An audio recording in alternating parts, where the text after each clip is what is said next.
Hey everyone, welcome to Open Table. My name is Aaron, better known on Board Game Arena as webberaj, and welcome to the stream. If you are new to Open Table or you're just catching this VOD on YouTube, I'll just quickly go over what we're up to today. Open Table is an all-player commentary stream. It's played on training mode on BGA. Just means that the timer is disabled and no ELO is won or lost as a result of the game. I'm joined today by 3 other expert level players from the BGA community, and we're basically just going to play a game of Terra Mystica. They're all hanging out on voice chat with me, and we're going to talk openly about our moves. So any kind of moves that we make, we're going to justify them a bit, explain why we're doing it, what our sort of plans are in the following rounds, that kind of stuff, just to give players an idea of sort of what expert level players are sort of thinking through as they're playing a game of Terra Mystica. So we're going to comment on our own moves, we're going to comment on each other's, that kind of thing, even if it means throwing the game a little bit. The goal here is not necessarily to win, but just to sort of have a good time and sort of play an open hand game of Terra Mystica. Let me just introduce who we've got around the table today. I am joined by MattTheLesser, Jesse G, and silverriver, all from the United States. Thanks for joining, guys. Thanks for doing this. Thanks for having us. Cool. We have a kind of a cool setup for today. We're doing settings slightly differently, so I'm just going to jump over to the game board and show you what we've got cooking up for today.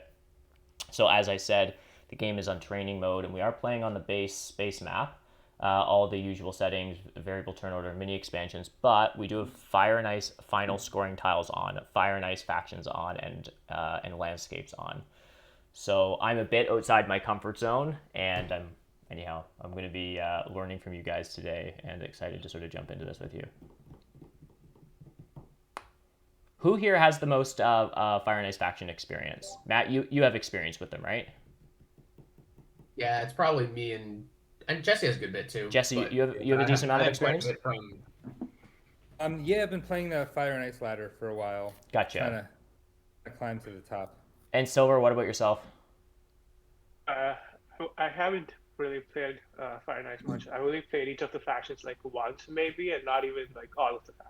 Okay, fair enough. And then so I think I'm the rookie here. I think I've been in games with Fire and Ice factions being played, but I don't think I've ever actually played one myself. And I don't actually even know like what all the factions do and how their rules work. So it should be a good time. But without further ado, I'm going to start the game, and I'll get one of maybe Jesse or Matt, one of you guys, given that you have the most experience with these factions, can help break down the setup for us a little bit and what you're seeing. And just while you're doing that, I'm just going to jump off for 1 second. I literally just have to grab a cup of coffee, but you guys break down the setup for us, and I'll be right back in 1 sec. All right. Matt, you want to start? Yeah, sure. So as we said, base map, and just from a track, we got big buildings beginning and end, and then in the middle, spades, dwellings, couple TP rounds. So not the highest scoring track, pretty dispersed cult rewards. And then over on the bonus tiles, no 6 coins is always something that jumps out at me. I mean, it's going to be a bit of a low coin game, and no temp ship either, which is an important tile, obviously, for a lot of factions. Mm-hmm.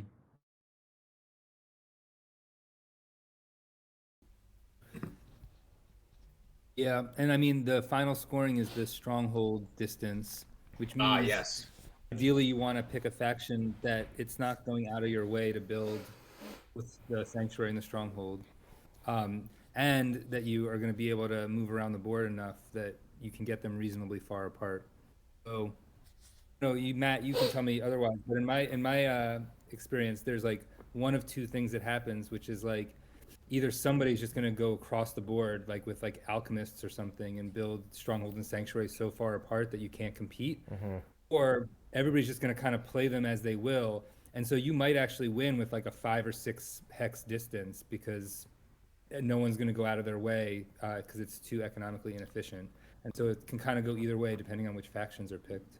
Yeah, for sure. I mean, this one is one of the Stronghold Sanctuary distance is one of the wonkiest extra scorings, in my opinion. And I think that, especially with this track where we've got the big building events at the beginning and the end, like you're going to get one of two things happening. You're either going to get factions that build probably one of them in round one. Not if it's a faction that naturally wants to do it, and it looks like Silver, you already threw in nomads, so like a nomad stronghold opening probably makes a lot of sense here.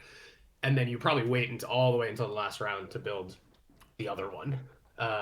Whereas you get other factions that don't open with those big buildings typically, and they might try to build both of them at the very end, or they might just forego the scoring entirely. So I think acolytes would probably fall into that category. Of not wanting to build stronghold or big building stuff early and just trying to smash them down both late. Yeah, I mean, they that. particularly acolytes, like, because they only start with 5 workers, have a really hard time building a big building in round one. And their stronghold's not that good. So like if they were gonna do it, it would be a sanctuary, and they really have to find some extra workers to do that. Yeah. So not that they wouldn't like to, but acolytes will sometimes build their sanctuary in the mid game. But in this kind of setup, maybe they wait until the end. Interesting. I'm sure you guys were commenting on this just as I was like grabbing coffee, but that like the fact that we have the big building, whatever you call it, scoring for the final scoring, and also as a round 1 in 6 event looks kind of goofy but hilarious. Yeah, absolutely.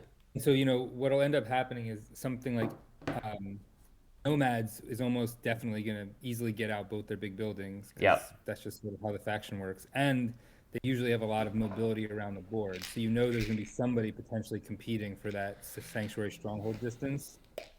So with acolytes, I think you could kind of take it or leave it. Like you might end up just like prioritizing 3 towns and like a really powerful economy, and just throw the stronghold sanctuary thing and hope that it screws up everybody else's economy enough that you can make it out with 0 points there. You can like sort of be flexible and just decide as you go, because you're going to build them both at the end anyway. Yeah, so I'm looking, by the way, I'm looking at what faction to throw here, and admittedly, like, I want to throw a Fire and Ice faction because it's kind of what we're doing, but none of them, I don't think any of them really scream this setup. Not that it's an auction, so obviously you can adjust for all of that. I think probably the easiest one to throw here would be the Yetis. Like the Yetis stronghold opening is good and quite strong. The problem with the Yetis in this setup is they need a lot of points. Like they need a high scoring track to be really successful, and I feel like that TP big building event at the end is gonna be tough for them.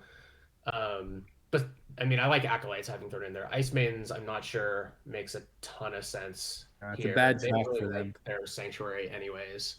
And then the variable factions, like maybe River Walkers would be okay here. Honestly, and with the River Walkers little landscape tile makes them just slightly more powerful in a way that makes them way more viable. The temp ship helps them out a lot, I now realize. So it's a bummer that that's not here. But their what's it called? Their landscape lets them skip 2 spots effectively at one point in their connection, which is really helpful, and I could see it working. Interesting. I never played them on this map, but with the landscape, but I could see it really making life easy and letting you prioritize other things. That's what Riverwalker's landscape does. Skip 2 hexes on for connection purposes. It's like it puts a building down in the water that can count towards a city, like a 1-point building. Okay. But then you also can connect from it. So effectively you fill 1 water space, and then you only have to jump 1 from that. Oh, I see. Okay. So it's kind of like Mermaid's landscape. It just doubles with Riverwalker's existing. I see. Yeah, pretty much. Yeah. So I could throw the Riverwalker's game plan here, right? Would be like you try to probably get up 2 temples in the first couple rounds, spam a bunch of dwellings in round 3, and then slowly build the TPs, and then kind of try to get both buildings out. I just played a Riverwalker's game like that at the end, right? Exactly. You're going to do both big buildings in the last round, and your economy is one of the strongest. So you're thinking, if you're Riverwalkers, you're like, I'll probably win network, or at least compete with nomads. Then good chance to build my stronghold sanctuary furthest apart, because I'm going to build them at the very end. Yeah, although riverwalkers can sometimes have an issue reaching long distances just because of True. like how Mismatch like too. they don't have long shipping. So especially without a temp ship too. Like so that can be the counteraction there. So for what it's worth, the other faction I think I would consider here if I was just not trying to lean toward fire and ice would probably be mermaids. They like the building scoring at the end. The bonus tiles in the game are pretty good for them. I mean, they wish they had the 6 coins, but otherwise it's like pretty nice. Um, and it's kind of a natural track progression for them too. So I'm actually gonna go ahead and throw mermaids and leave it to Weber if he wants to throw another fire and ice faction or not. Is it is this boring if we only have one fire and ice faction? Like, do we need a second one? No, it's pretty typical, to be honest. To have one fire and ice. Yeah. Because the thing I was Yeah. gonna say, and I don't know how well it works okay with mermaids and nomads, but like I'll have to ask your guys' opinion in a second of how it works with acolytes. But is in this setup in fourth seat, the faction that I was actually thinking about for the track and the fire and ice endgame scoring is actually Darklings, which sounds kind of boring.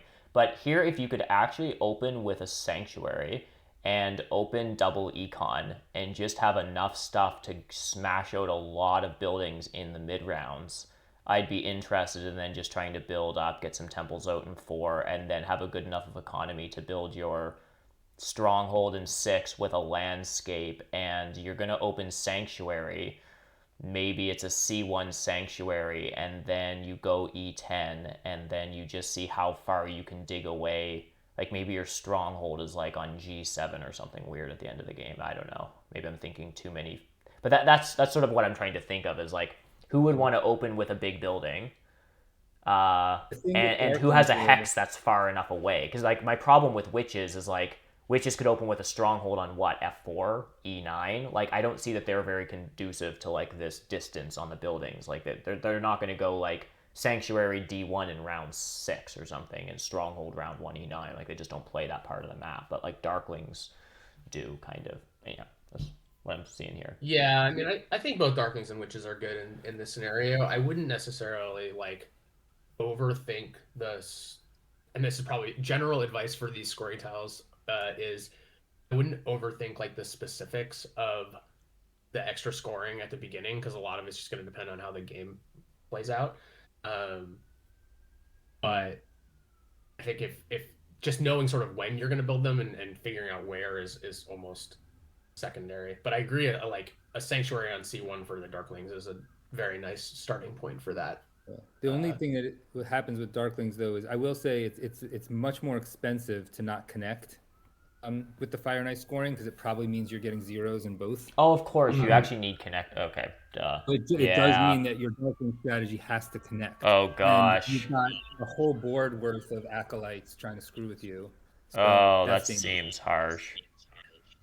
Yeah, I actually probably, if I'm Darklings here, I'm probably starting like C1, E5. E5 or E5 maybe. I don't think I'm starting over in the east. Yeah. That typically feels rough. I mean, also nomads can just plop their starting dwelling on B4, which is pretty harsh. Exactly. Right out the gate. I probably would do that if I were the nomads in this, assuming it was Darklings. But all that said, those two are not bad options. What else would be interesting here? In Chaos would probably be okay.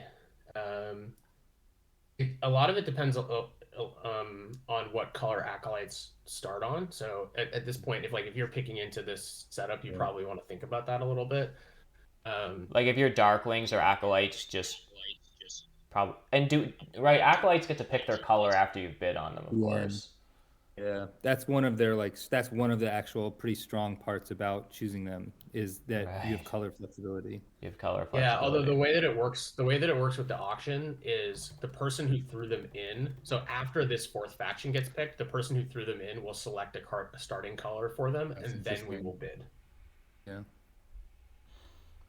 The other thing that seems a kind of okay is alchemists here, maybe. Which one? Alchemists. I mean, okay might be kind of a stretch. Round 6 is bad scoring and all kinds of stuff like that. But oh, there's one more consideration I forgot to mention that's important. Yeah. So when you're playing against acolytes, you know that they're going to throw a lot of priests and lose all of their cult tracks, or at Yes. least maybe they'll win one at most. Yes. So it actually means that a faction that's well suited to get to like steps 4 and 5 of cult steps normally is going to maximize the value of those 4 or 5 steps. So in other words, like if like a faction like cultists, they're just going to win all the cult tracks because they're going to have alchemists eating up space and not actually advancing. A faction and like Ice Maidens, same thing. They're going to get at the top of the cult tracks. But you could be thinking about with somebody like Mermaids or some of the other factions, I'd be normally getting to the middle of the cult tracks because those middles of the cult tracks are way more valuable in this setup. Interesting. I'm leaning toward. I mean, do you guys have any strong opinions here? I know it's not normally how we pick factions, but like I'm leaning towards like Darklings. I'd like to see. I'm open to Alchemists, witches. I don't know, a bunch of stuff. But do you guys have any strong preferences here? You could do shapeshifters too. We didn't even talk about them, but if you wanted to have another Fire and Ice faction, their landscape makes them like a totally different beast. How do they work? Do you want to? So normally you have to build the stronghold to change colors, which is a cheaper stronghold, but it still doesn't really give you that much other than the ability. And so that's one of the inefficiencies of shapeshifters as a faction is that you're stuck with your color and you can't use the special power until you build a stronghold that's only meh. But landscape lets you do one color shift instantaneously.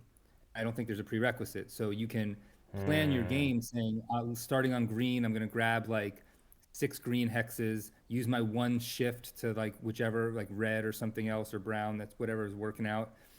Then I might not even need to build my stronghold. I might get away with just one color shift or build it at the very end, right, for this game.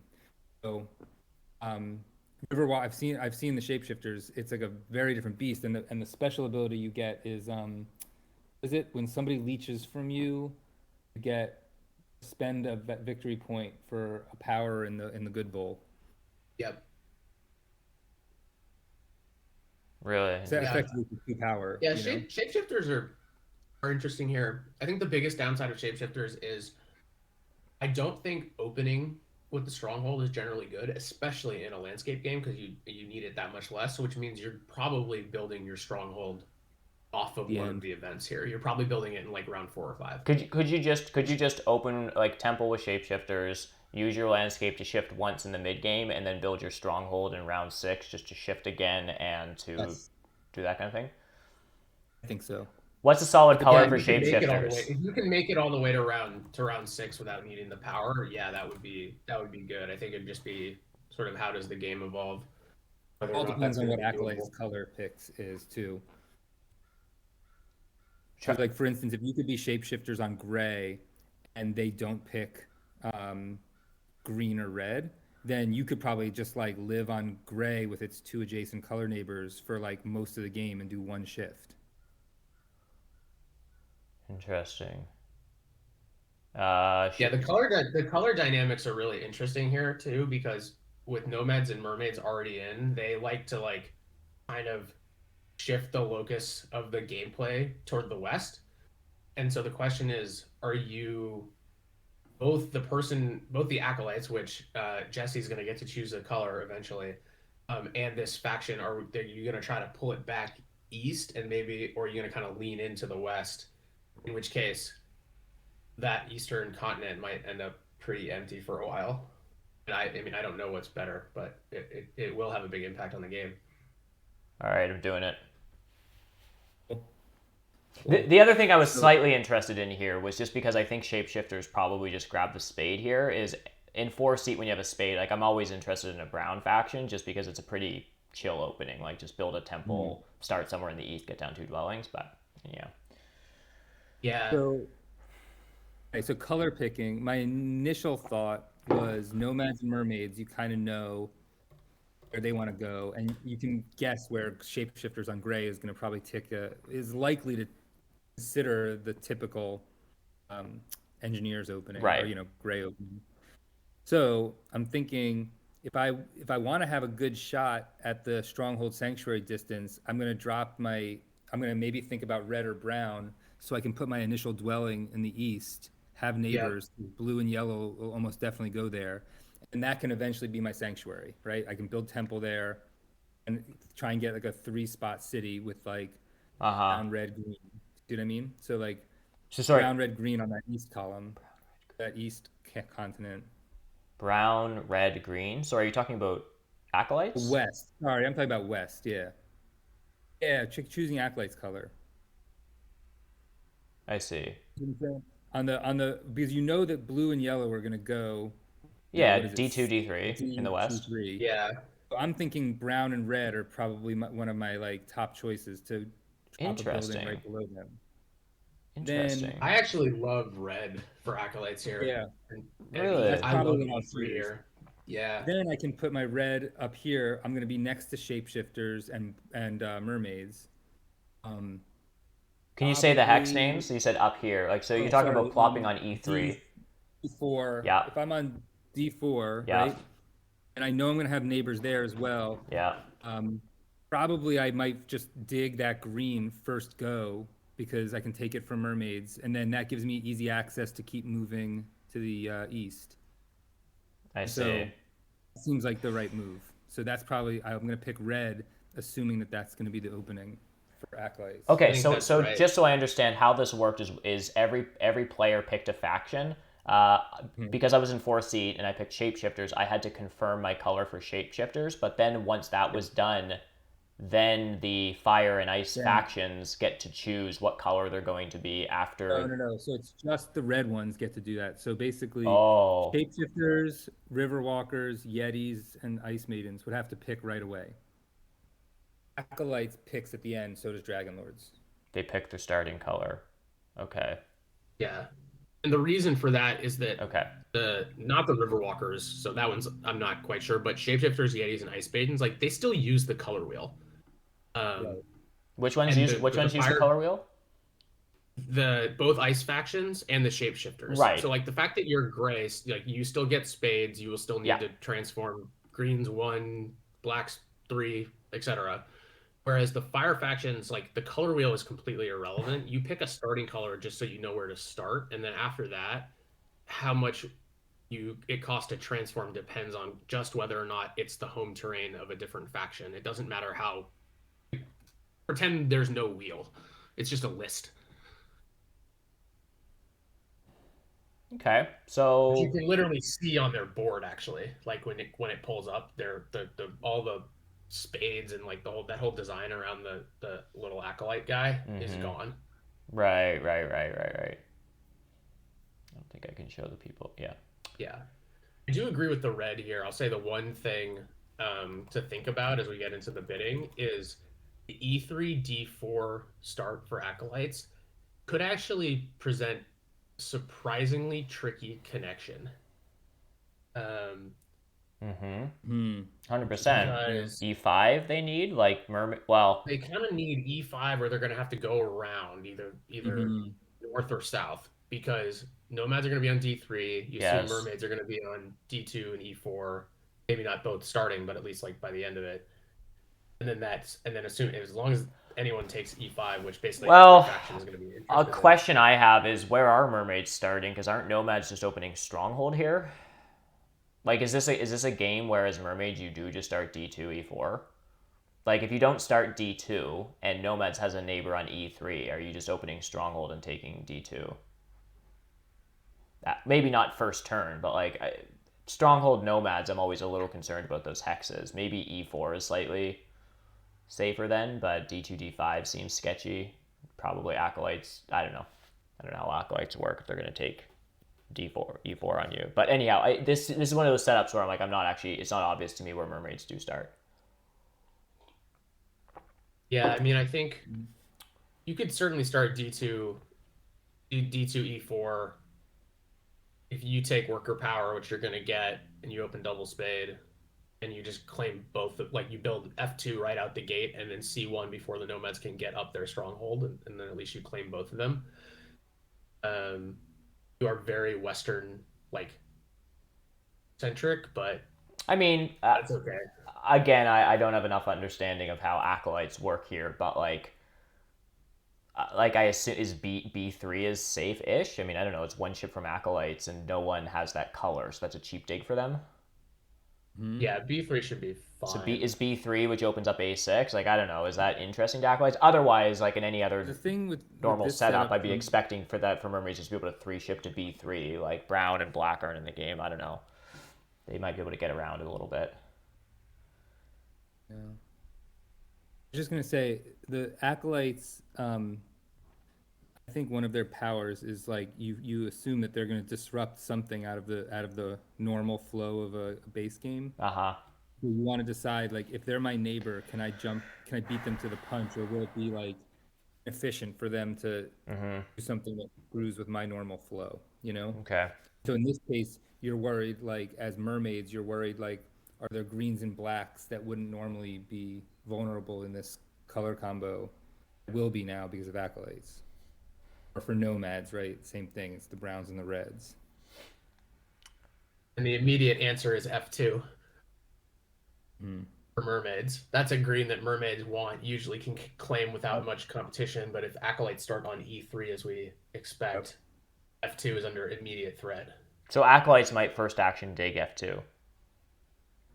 Yes, they definitely could. Acolytes, one of the strengths is to first First dig action something dig, that right. screws other people. Yeah. And then the landscape for acolytes is pretty strong, which is when Yeah, they that's go what George down is saying in cult track- chat. Sorry, break that down for us? Yeah.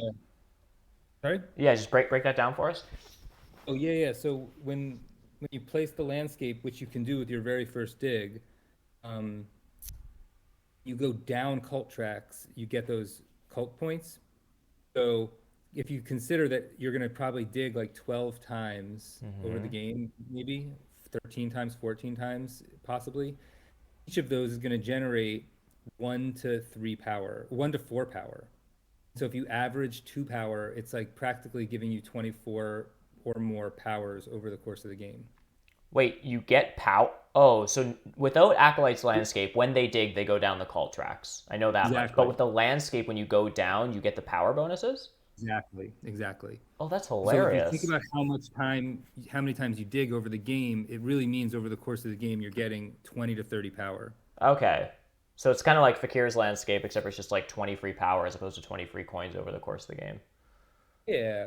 It's probably a bad It's for any dig. It's for comparison, any but- dig. It's not for just jumps. Do you see what I mean? For sure. Even stronger. But that's all their landscape basically does. It's just like basically a bunch of resources throughout the game that you wouldn't otherwise have. Exactly. That's fun. What are you guys thinking here? Silver, you bid on shapeshifters right away. George says he thinks acolytes look strong. Who's the 30 faction here? Because I mean, mermaids and nomads both seem fine as well. Like, are the fire and ice factions just so strong that like actually like nomads are somehow the 30 faction here, and like acolytes need to go down 10 points against them somehow? Or is this one of those bids where like we're not going to see any faction hit early 20s? I think shapeshifters, to be honest, is a challenging faction to play. Oh, are they? I also don't know how to play them with the landscape as much, and it does change things a lot. Okay. on acolytes. All right. I actually think that shapeshifters are the 30 faction here, but I agree that I That's don't what I think was the thinking. gaps are huge. Okay. All right. I'm gonna throw acolytes down a few because I do think that they are. All right. I'm gonna bid on a stronger. fire and ice faction a little bit here. Then I'm gonna think about this. I'm nomads. I know that I'm gonna have at least one yellow that's free from the acolytes. Do you know what I mean? That I get to place after they do. Kind of like I hate opening stronghold with nomads. I'm just not good at it personally. In the first seat, doesn't that mean I'm gonna be left with like what? Maybe a priest or 4 coins? Yeah. The Yeah. priest is not getting past the acolytes. There's no way. Well, Right. then you're just getting the true. big building bonus.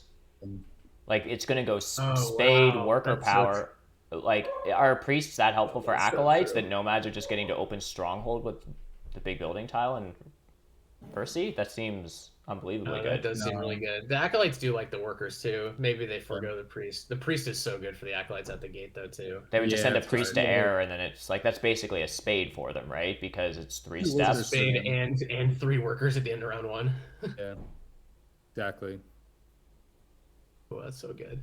Now it makes me want to take the nomads though. The chance that I get the big building tile. That does seem amazing, because then what do you even use your power for in round 1?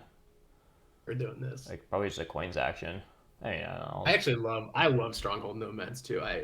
Me too. I open with them way more than I think a lot of people do.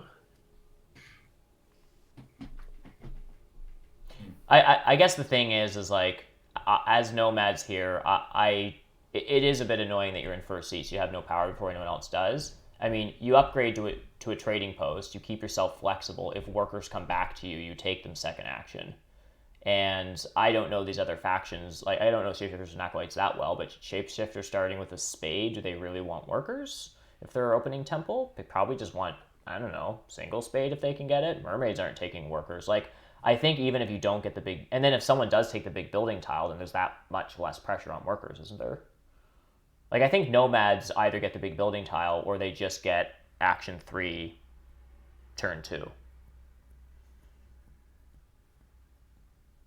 It's sketchy. It seems sketchy to do that, but like I think it's kind of safe here.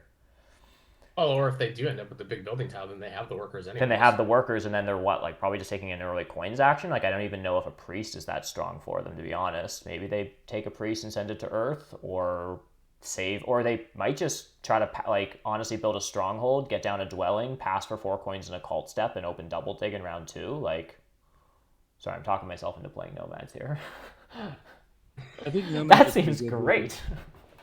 I'm just trying to think about the tricky thing with mermaids is if you don't start D2, D4, you're very likely to not get both of them if you don't start both of them, because the acolytes is I guess wait, no, but it's a 4 dig for acolytes, so maybe they're not going to bother with your blues.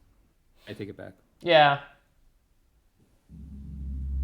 Oh, I think I would as acolytes. You would do a 4 dig to kill that blue on E4. Maybe not in round 1, but I mean, given it would also give connection. I think it would be worth it. That's true. Actually, it is the connection one, so you'd have to take it early, and there's no temp ship here to do a dwelling rush. I actually think as mermaids, though, I think this is one of the rare games where you could just sacrifice E4 and be okay with it. Really? Yeah. And you just, I think you 5 ship and connect on B3 or something? Is that how that works? I guess you have a. I think if I'm mermaids here, I start D2, D5. Huh. And go that way. Because the problem is, as we were talking about earlier, if you start on E4, acolytes can just open F2, and then E4. I mean, E4 like being useless toward a town is not, definitely not the end of the world. But I would definitely. We also have landscapes here, right? So I mean, and mermaids do want to build a sanctuary. I mean, I know it's a bit of a long con, but like if you start D2, E4, acolytes first dig F2, I'm opening double dig, I'm taking E5 and C1. I'm just building a temple on E4, and then it's a future sanctuary landscape in round 6, and then I'm just trying to boot my way up north miraculously. That's my D2, E4 plan. The other option is just starting on D5 for sure, but.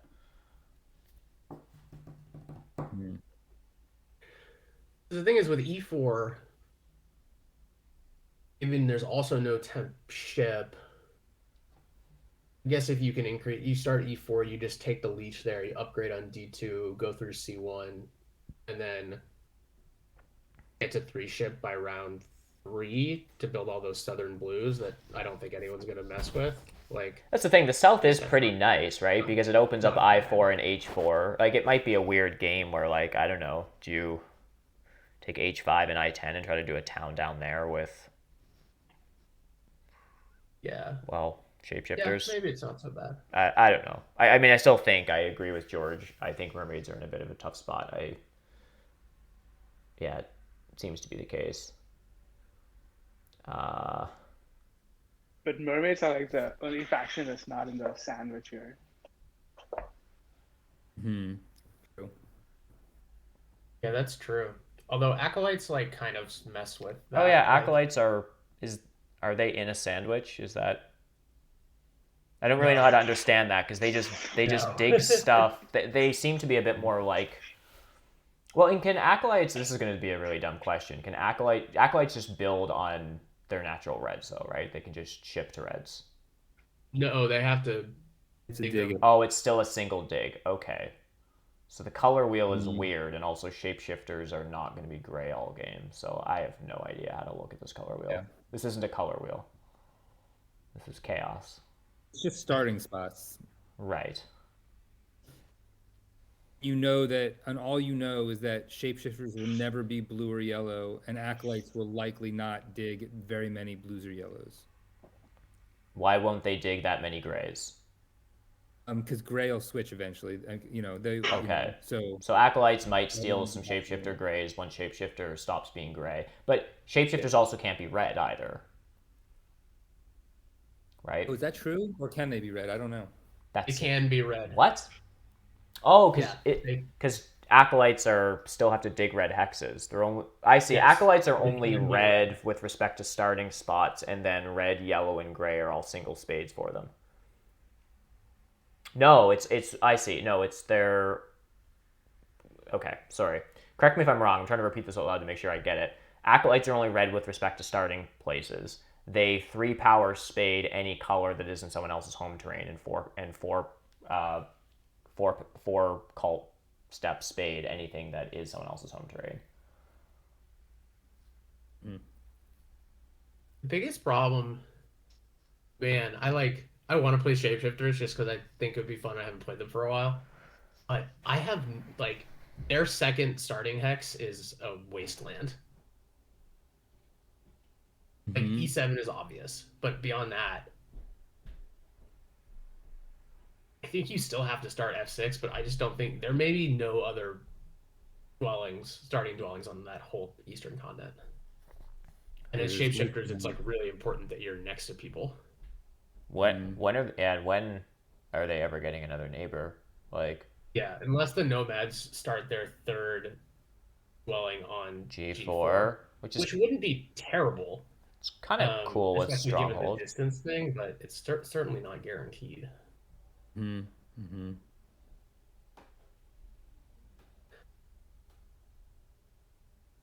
So how much more does this stuff need to go down? I don't know, but I'm gonna be on shapeshifters anyways because I want to. I thought I'm you putting said it out there. I 30 don't think factions. that is like the right value play, but I'm gonna do it That's anyways. really Plus, low. I silver's been haven't. I sitting see here without something being else able to too. bid for quite a while, so Silver, who do you have your eye on here? You're now free from shapeshifters. You can go Yeah, I'm back. kind of tempted to go mermaids actually. So, but the only problem is I'm worried with acolytes.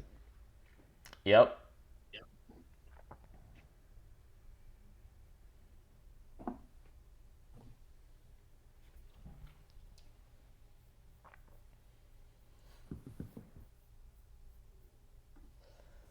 Yeah, I don't know. Are acolytes just still a really good deal here?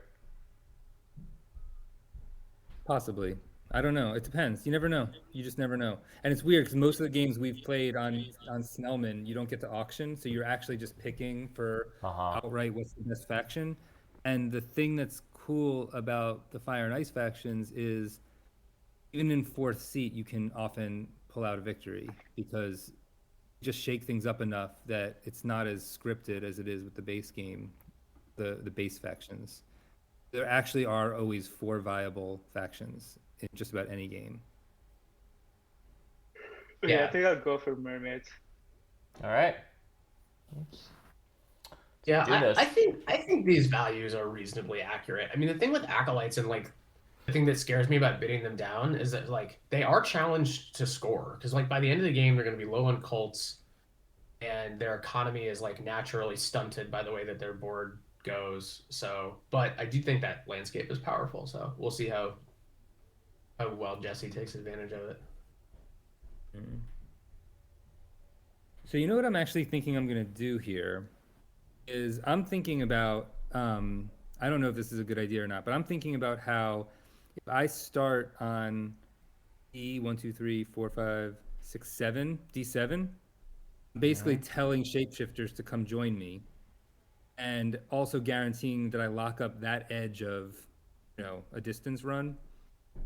And then I know shapeshifters, if they choose to go there, will be constantly giving me leech because that's how they get their own special power.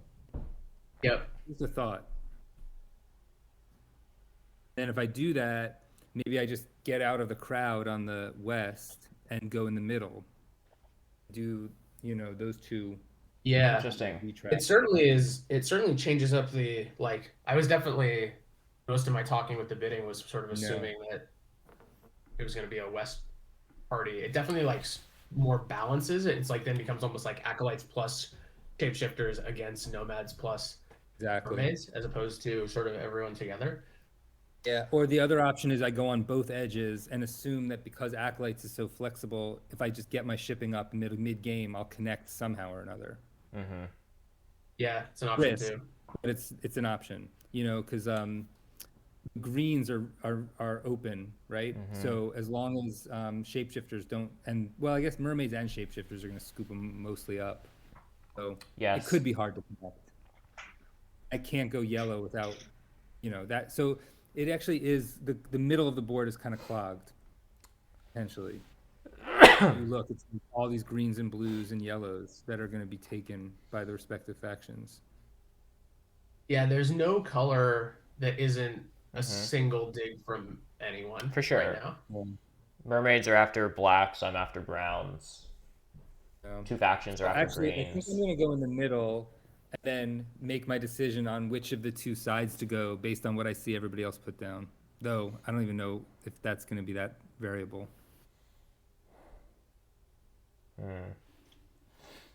Basically force so Matt I think to like risk. D5 makes sense there. And so, I mean, this is the super obvious one for shapeshifters is the middle here. And now, given that, I think if acolytes had started D7, then there'd be some argument to C5, but even then, probably not. I think it's still F6 here, and may just have to wait for a neighbor, but that's okay.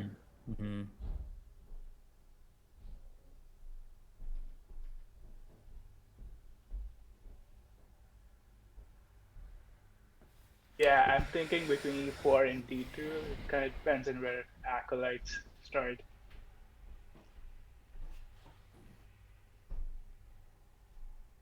Yeah, if acolytes don't start on E3, then but you don't get to know. So Yeah. I'll leave some suspense. I see. So Silver, you want to be on E4 here, but you really want to be on E4 without acolytes or on E3. If acolytes are E3, then you would just prefer D2. Yeah, that's correct. Yeah.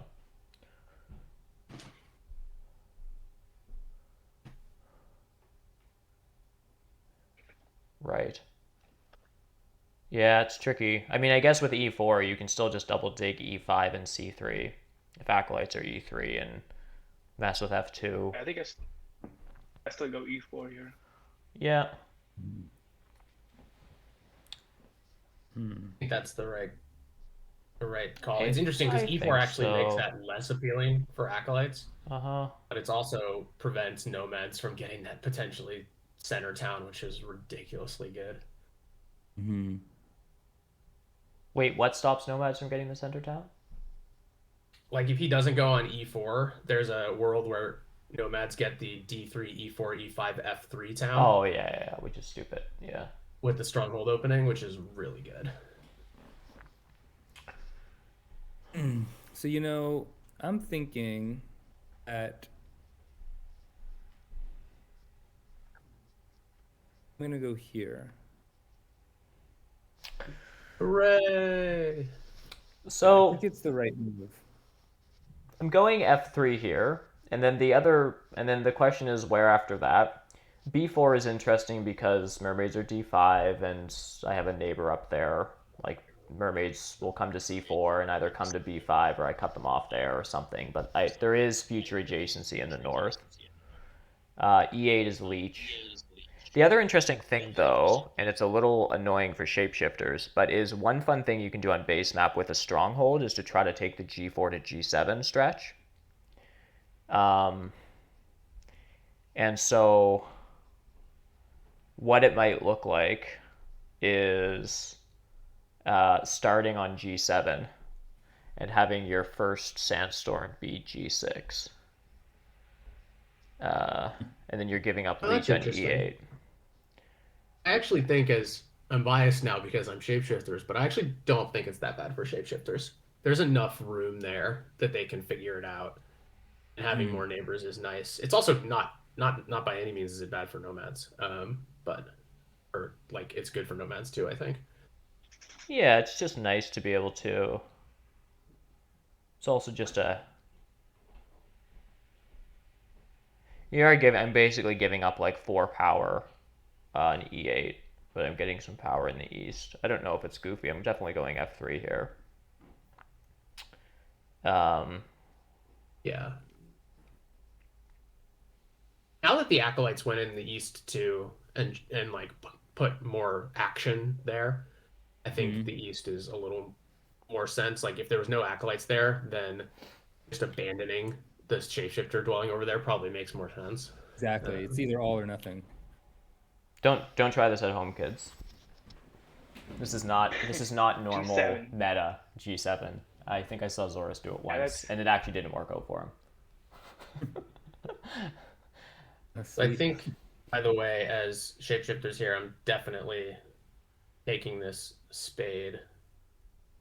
I mean, could make an argument for the big building tile and a stronghold opening, but I don't think that's the right approach. So I'm going to take the spade. I'm gonna go for the work apart. The work apart, yeah. So, and I'm definitely taking the priest. I mean, this seems pretty nice. Yeah, so nice for nomads. So I'm just That's upgrading great. here. It's a little bit of an awkward. I mean, normally this is sort of your, but I was gonna say normally D3 is a sort of a sanctuary town, but I can try to sanctuary town in the center, and then I'll sandstorm something eventually in the west. I think you're fine, especially if you then ultimately get your sanctuary somewhere around the eastern continent. Well, What I'm thinking here is if I let shapeshifters take that gray, then it potentially lets them expand onto that little peninsula with mermaids, and it's going to make it potentially hard for me to connect. So I'm actually thinking that I want to control a little bit that island and force shapeshifters to change into either brown or black to like finish that as a town. So I'm actually going to start with that dig right there. Yeah, I was worried about that. Yeah. Then I'm going to use blue because that's a useless one. Okay, I'm gonna open double spade just so that I secure C3. So this looks nice for mermaids, right? Is there any reason why we're still concerned about mermaids? I mean, you just get to open Temple 4 dwellings. People didn't take your hexes, and instead acolytes and shapeshifters are just sort of in each other's faces. All the things you're paranoid about mermaids are not happening. This seems like I think this good. broke This really is well nice. for mermaids. Yeah. Starting at 30 points and just getting to open double dig, and I don't know what favorite tile you want, but I don't know.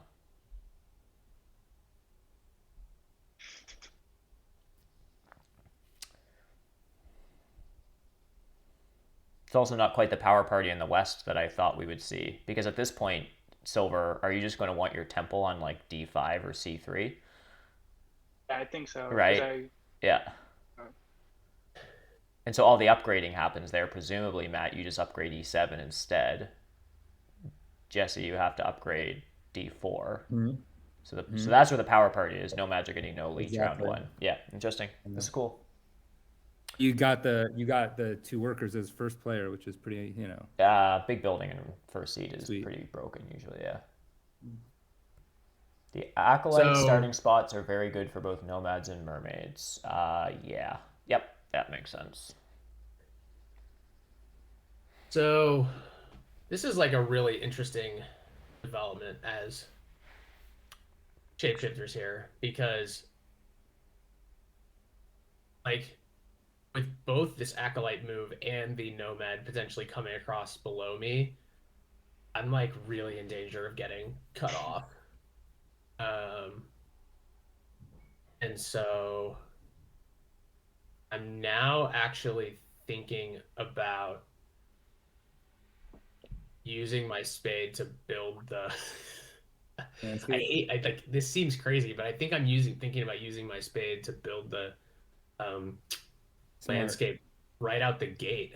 Yeah, and then go brown, and then you And protect go the brown brown. symbol. Yeah, which gives me Smart. I space didn't to think about operate. that, but see, that's exactly why I don't know how to play against the shapeshifters with their landscape. So you spade F4 with a landscape, shift to Yep. brown, and then Shift to you're brown. And And I it can't dig them guarantees because those me are 4 spots F5 for me. because the acolytes can't actually go down 4 right now because they don't have 4 steps anywhere. I see. Yeah, that's the smart move. Yeah, Nice. so I think that's what I'm gonna do. Nice. I didn't want to do it. I wanted to save the landscape until Can round 3. you upgrade first, just for more leech? Like, is there a reason why you don't just upgrade E7? Yeah, 'cause I'll take the brown. I'm gonna take the brown. I'll just take next the turn. brown because right now the brown only costs 3, but the minute I shift, it Oh. costs 4.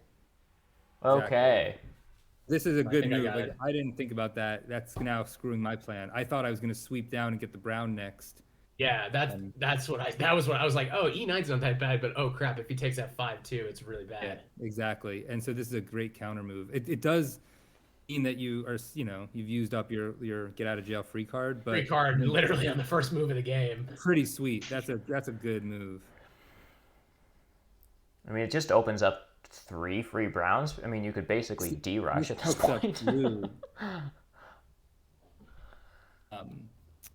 What happens when I take your power? I can pay a victory point for a power in bowl 3. So it's like, I don't know. they're kind of similar to cultists in that regard. And early in the game, obviously, you definitely want to do it. I don't think there's anything I want to do. Well, yeah, I'm just... Is there a world where I spade E6 here? I don't like taking spades. So technically, though, I don't know if he would do it, but Matt could single dig with a little bit more power the black. Yeah. Which, makes your life a little bit more annoying. I don't know if he would do it or not, but it does finish his, it gives him like a 5-spot town there. Yeah.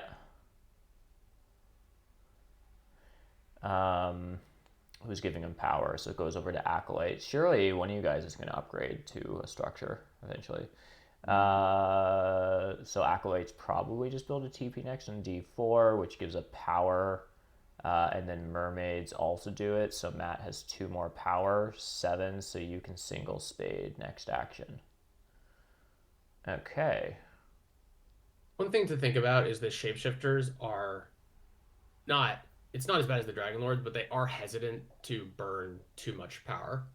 Because once they eventually get the stronghold, you can just ditch power tokens to shift, is the more efficient way to do it. And also I started with only 8, so I'm still only at 9, kind of at a reduced value. I'm not saying that I wouldn't do it, but I'd have to evaluate it, but something to think about. Mm-hmm. What am I doing here? So, I mean, are we allowed to give each other advice? Like, the move I'd be looking at is single digging the middle brown. That's what I'm looking at doing right now. That's, it feels terrible. If you don't do that, then you risk Matt deciding whether he wants to single dig that black. Yeah. And if he does, that really screws with you. It does. I'm trying to count what he does with his power in round 2, because then he's getting spade blocked in round 1. And so he has 2 more moves left. He probably takes a priest or something. I'm just counting through that stuff. Do I take a single spade, then build a stronghold? I have 3 more moves left if I do that. So it makes my round longer. And then, so I'm taking single spade and then not passing on to cult coins. That kind of feels a little gross. Using all my power on a spade to then miss out on 5 coins. So I'm just trying to figure all that stuff out. 3. So I passed before mermaids. Sorry, this is my 1, 2, 3. Just everyone else have 3 moves left. Acolytes do. Shapeshifters.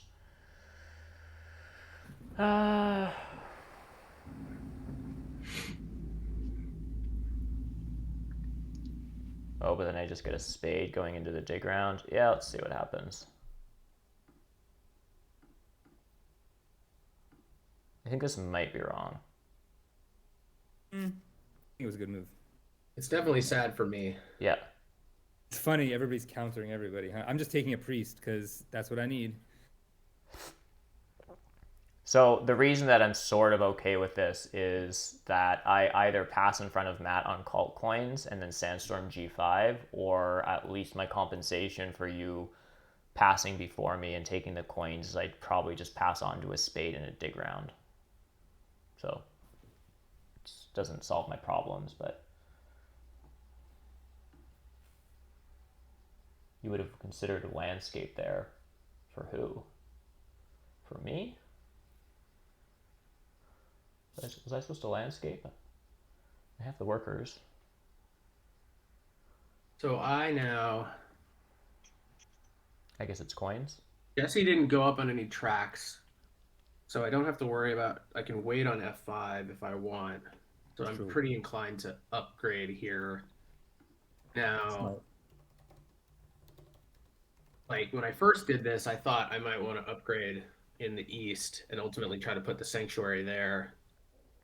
But I just don't know how much I'm really going to compete on distance because I'm kind of Eastern centric, but there's so much Western activity already. And I don't really know if I'm getting through this wall. So I'm kind of trying to decide right now if I'm even like competing at all, really. And especially too, I don't know if I'm going to get a 4-hex town, especially without a bridge in the center. So I think I'm just going to upgrade in the center. Good for Leech too. Yeah. I think all of these shenanigans happening, and then you still getting the first upgrade effectively in the center. I'm just taking power until someone tells me I'm not supposed to at some point in the game. Yeah. It does likely mean that I'm gonna, because the landscape is there, it means I'll probably end up having to take fire too at some point. That town in the middle. That's okay. So the only thing I have to worry about in terms of my priests, the possibility that Matt decides to do a 5-power one, which would suck for me, but I doubt it. I don't even have a step on air, so yeah, I just don't see why you would do it. So that risk. So you were just being greedy there. You wanted more power, so you upgraded. Yeah. Right. Yeah. I like the upgrade. I mean, Matt, are you just like passing for double dig at some point for next round as well? I mean, I think I'm gonna upgrade. I can finish upgrading and build 2 dwellings. So Oh, right. I don't really see why I wouldn't do that. Oh, then, I'm totally passing before you. I'm you're passing before having me. color. I don't know what do you call it. Yeah. Yeah, it's a little hard to. Right. You have a temple and then a dwelling. The variable factions are weird to look at. I actually like it. Actually like the implementation on Snellman better with the variable factions because when you shift, the colors change. It changes all of your hexes so that at least it's consistent. Yeah, it looks better too. So, Silver, I love that you're giving me power. I'm just curious why the E4 upgrade as opposed to D5 or C3. Get in on the party, starve me a bit for being a jerk. And isn't E4 an easier 4-hex town with a bridge and a sanctuary town is tidy up in the north? Or am I missing something? I thought it was a clean D5. Anyhow, sorry, go ahead. Yeah, I thought about that, but then I wasn't sure like where I want my sanctuary. So maybe I thought Oh, of course. Better. You don't just want to plot, right? Yeah. Yeah. I see. I think I just go for fire 1 here. Yeah.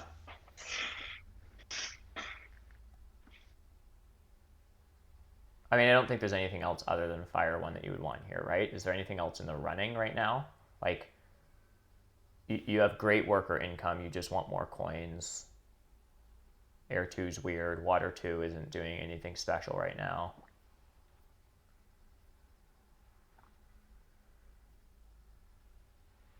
I don't know.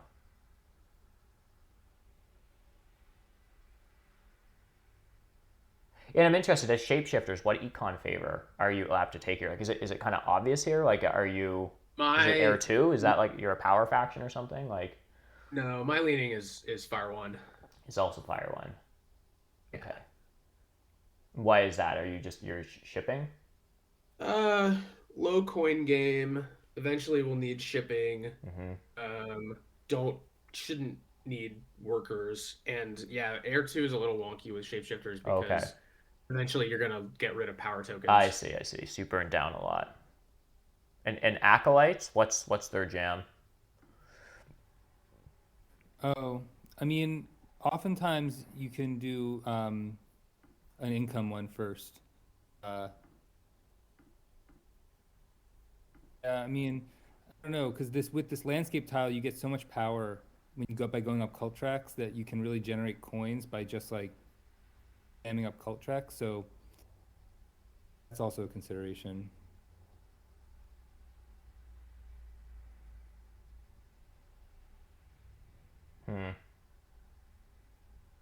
But I actually don't know which favor I'm going to take yet. The answer. I might just want to play it safe and take the workers and then assume that I'll get my coins from power conversions. And round 2, I get a little burst of coins that'll help me. I also know that I'm probably going to need to relatively soon upgrade shipping, which is annoying for me because I'd rather use my priest early.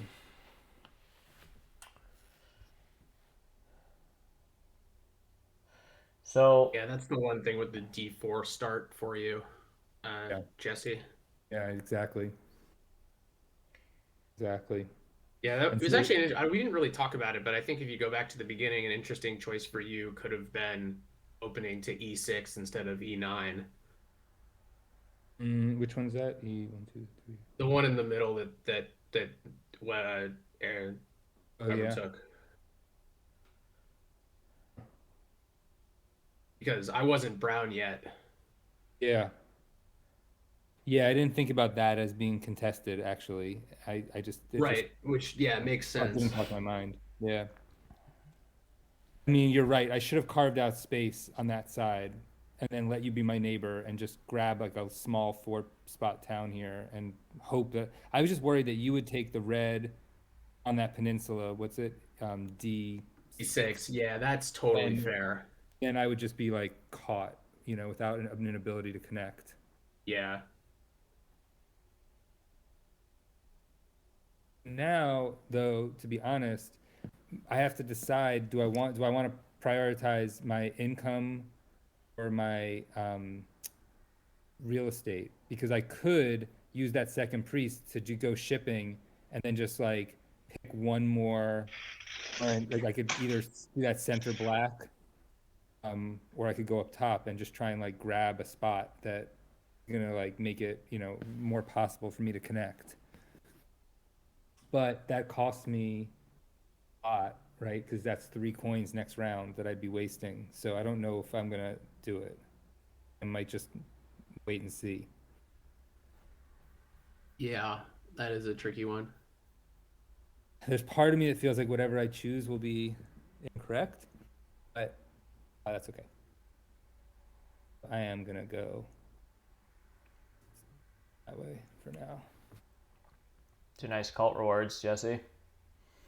Yeah, exactly. So the slightly sad thing here is I know I was getting enough power for a coins action. I can't take a coins action at the beginning of this round because I need to first action Sandstorm G5.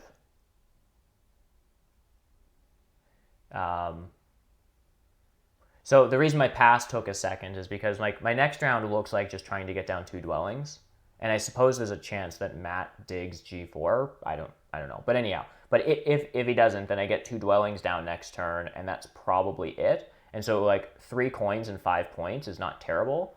But if I don't get a coins action, those 3 coins were not enough to actually get both dwellings. So, I mean, the cult coins are probably still better just because it was like with the Earth step, it's 3 extra coins for 5 points, which is still correct in round 2. But it took me a second to figure that out. But ultimately, my pass on the cult coins is also like I'm first action digging G5, then building on G4, and not getting action 4 next turn, which is a little sad. Oh, okay, Yeah. here's my problem here is I know I'm not taking Fire 1 because Why not? you get coins from all this extra power that you get as acolytes, so I think I'll be okay. I think that the 2 tokens I want are Earth 1 and Water 2. The question is just Oh, Water 2 Acolytes. Is that normal, or is yeah, that and because it's George Shortwell's in the chat? And we're trying to play to the crowd. Water 2 is super good with acolytes, especially for landscape tile, because look at what'll happen next round. I do a 1 cult bump on air, and I get 2 power. Then I dig with air, I'll go down 3, and I'll get 4 power. So right there, ridiculous. that 1 cult bump is giving me 4 power. Oh, so Water you can 2 game the cults to make sure you're jumping up and Exactly. down those 2 spots. I probably just do that first and hope that I'm gonna, yeah, that's almost definitely what I'm gonna do. It's just too much power. It's awesome. This seems, yeah, Acolytes seem cool here. I mean, not to mention that Water 2 is also just 8 cult steps over the course of the game, which for acolytes is like 3 spades. Yeah. Almost. Right, so that's quite a bit of econ. I mean, 3 spades is like, I mean, it's hard to translate that into workers exactly, but It's so much econ. The Water 2, it's because I'm gonna get.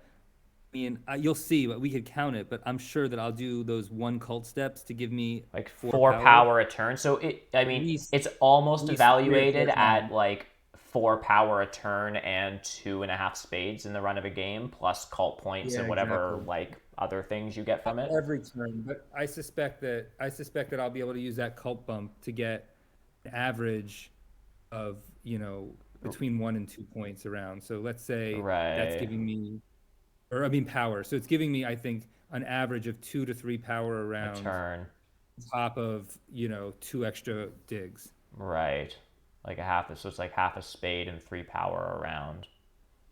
Huh. That's a sick econ favor then. Exactly.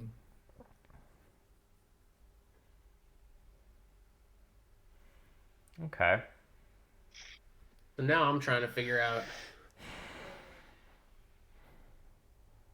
what I want to do. And basically the question is, I mean, what are your options here? Like, I know I want to upgrade this EP, obviously. And there's the question of which econ favor. As I said before, I was originally leaning Fire 1. But now I'm starting to think about Earth 2 getting the round 2 coin event and also just getting more workers given I got the coins action. The other thing, though, that I'm thinking about is I don't think Jesse's taking workers here. I don't think he wants to burn that low on his power. So I think, like, if I want to, I could take the workers action here and get another TP up. The argument for doing that would be gives me tempo on Earth 1, which I do want in round 2, probably. Is anyone taking Earth 1 in round 2? I mean, I'm going to try to.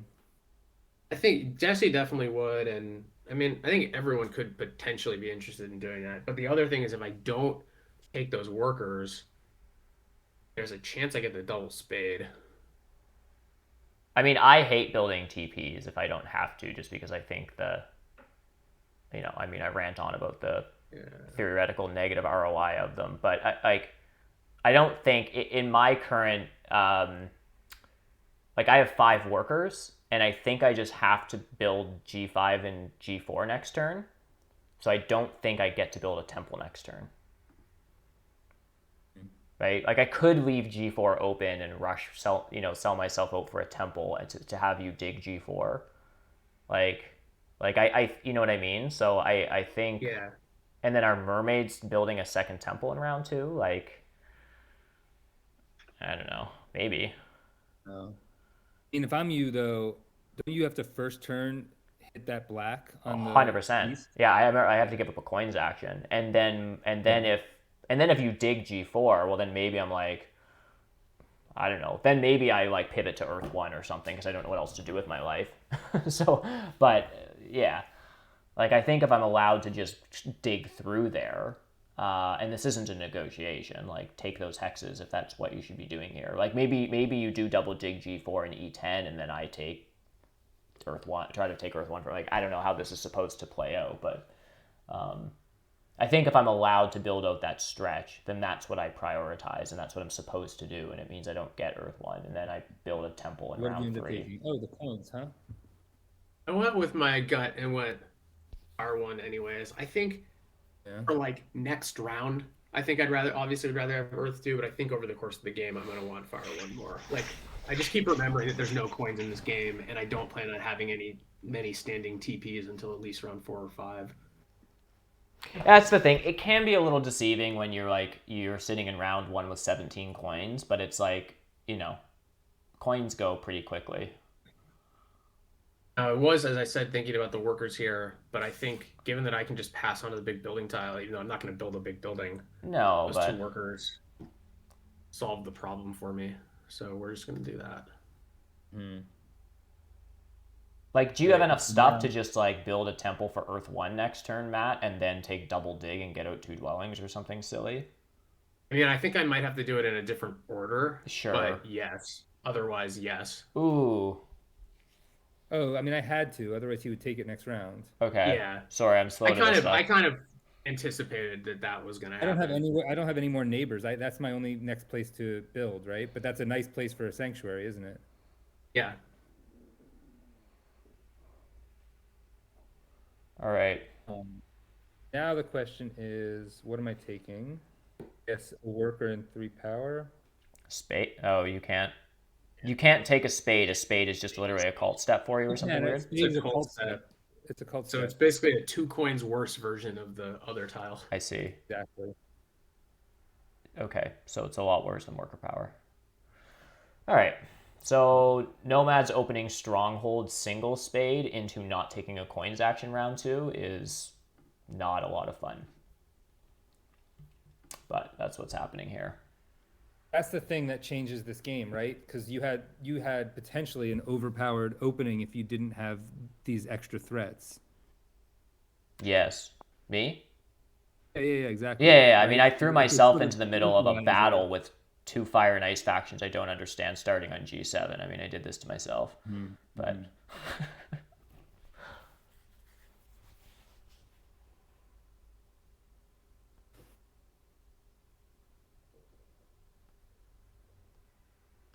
so is G4 worth it here for you? It might be, right? Is that I don't know. I don't know what you're thinking right now, Matt. Like, what are your options here? You're taking double dig this round, right? Sorry, I forgot that I muted myself. Yeah, I'm taking double dig, and what I was saying while I was on mute is like, it would have been interesting if you'd started on G4 instead of G7. I don't know how that would have played out. I do have to take double dig here and take G4 because I already know that I want that center sanctuary town. Yes. And I don't see myself getting E11. Like, even if I shifted to blue, I think Jesse would just deny it, and he might take it even before then. So I think I kind of have to take G4, and unfortunately the other dig's going on E8 for you too. So that's a little rough. I mean, the south, you should have this southern area, okay? But yeah, that's how this has to go. Yeah, I mean, this whole indirect, like, forcing me to shift to brown, which is your neighbor color, changes everything. Yeah, really, like. Yeah, and it's funny because I totally didn't anticipate it. Like, it didn't even cross my mind that was going to be your out from my initial aggression. I'm still taking power.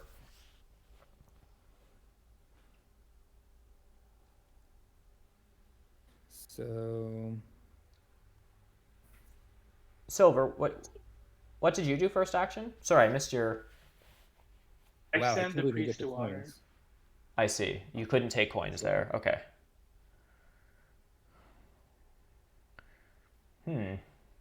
Ruled.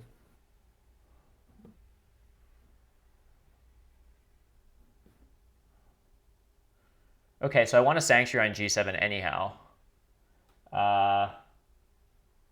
Taking Earth 1 here just seems very expensive. It's all my power. I would get 3 coins going into next round with Earth 1 and my Cult Step.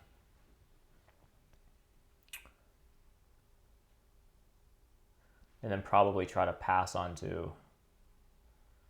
Maybe I can afford it because I'm just building a couple dwellings next round. Seems a little sus, but I don't really know what else I'm doing.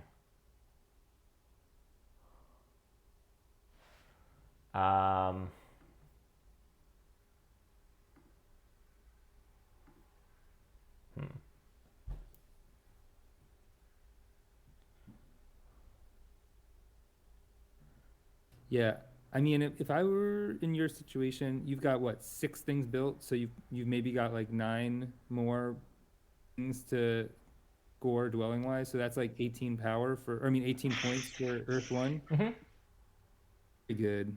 It's worth it. Yeah, I'm just concerned about Wishing you didn't take it. I'm just concerned about my coin situation. It's already a low coin game. There's a lot of stuff I want to do. The early priest production is nice. It's one of those things, if I didn't build my temple this round, am I going to build it next round? And then it's kind of awkward. Right. So yeah.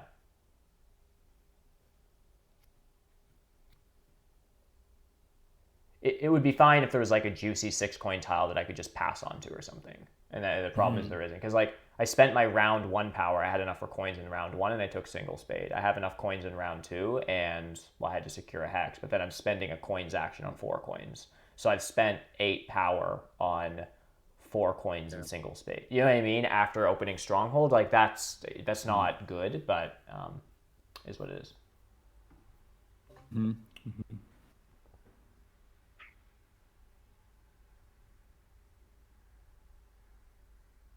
All right, so while Silver is thinking, I'll be right back. 1 sec.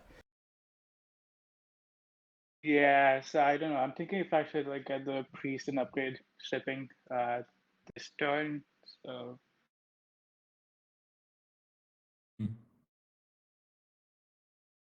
To get the priest and do shipping. yeah, Yeah, I mean, I will say, I mean, not to just screw myself, but if you don't take the priest now, there's a high likelihood I take it right after you. Or maybe Matt takes it, I don't know. But so it's like now or never for the priest, that's for sure. yeah, I think I'm gonna do it because I anyway need to upgrade it. And I think for you, Silver, like it's getting to 3 ship next round is like what you really want to do.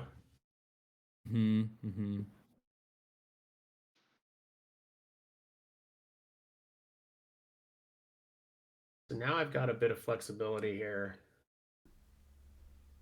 I'm leaning toward just sending this priest to fire, claiming the last spot.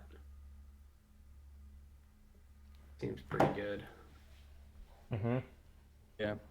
So I think That's good. Sucks for me, but it's good for you.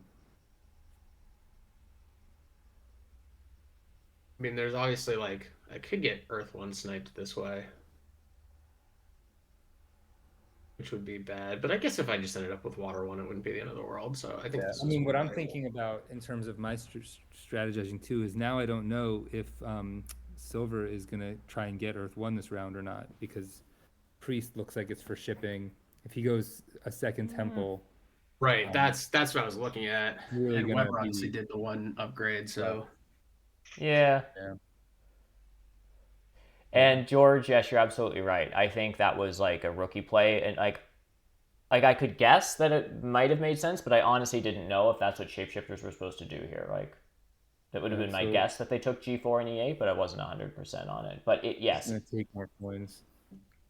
George just pointing out in chat that had I known that you were taking G4 and E8, which I probably should have, even with my lack of experience with shapeshifters, it seemed reasonable that I should have just taken the coins action and then taken well, maybe you take your digs go on G5 and G4, and then I just sandstorm H7, and I don't know that I care that much. I still get H6 or something. So so I'm 3 coins yeah, better.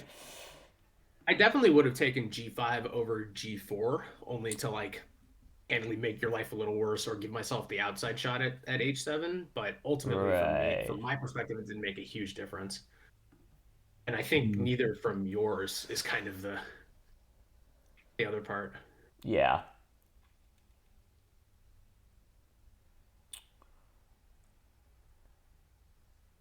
So I've more or less locked in my distance. What do you call this distance? Stronghold Sanctuary distance. I don't know. Stronghold Sanctuary, yeah. So now, assuming you connect, you will finish with 1, 2, 3, 4, 5, 6, 11. 7, 8, 9, 10, 11. That's pretty good. It's hard to beat. And though all three of us are set to potentially have a sanctuary on the edge or stronghold, but Like maybe like silver, your sanctuary, I guess, is just going on E4. Like you're not building another temple somewhere further away. So then maybe you plop a stronghold on A11 somehow at the end of the game with a town up there or something. Yeah. 1, 2, 3, Probably 4. build another temple for water one though. Further to move your sanctuary, or I think, or is your like, are you going to try to move your sanctuary to D2? Maybe. If I can, then maybe. Yeah. 7, 8, 9, 10. Oh yeah, you could get to 11 too. Yeah.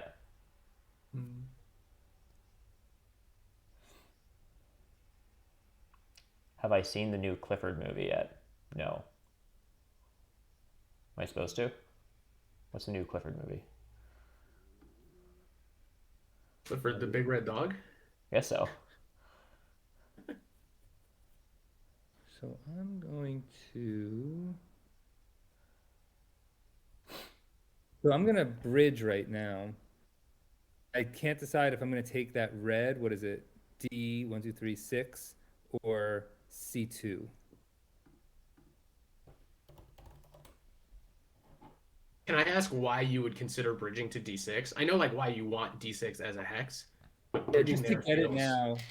I get it now, and then that becomes the fourth spot for that town. I don't know. Yeah, I mean, it means I don't have to dig a 4 spot here, right? Brown and blue are both 4 cult steps for me right now.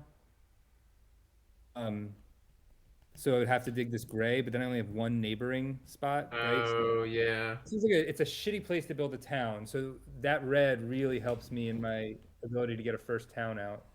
And I obviously need it eventually. That's why I'm thinking there.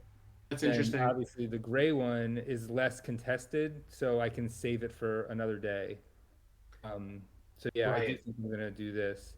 And the other thing, the other reason is, as you'll see, is I'm about to get a ton of power, so I might as well use it. As you go down. Yeah, no, I totally understand using the bridge. I just would think my Yeah, natural yeah. inclination there would be towards C2 because it's like, oh, I know I'm gonna need that bridge no matter what. Whereas the Totally. eastern one, Who's gonna take not like, C2 before me? You know what I mean? yeah, yeah, that's true. No one's gonna take it. All right, I'm just using my cult step up on Earth. So that coin's important.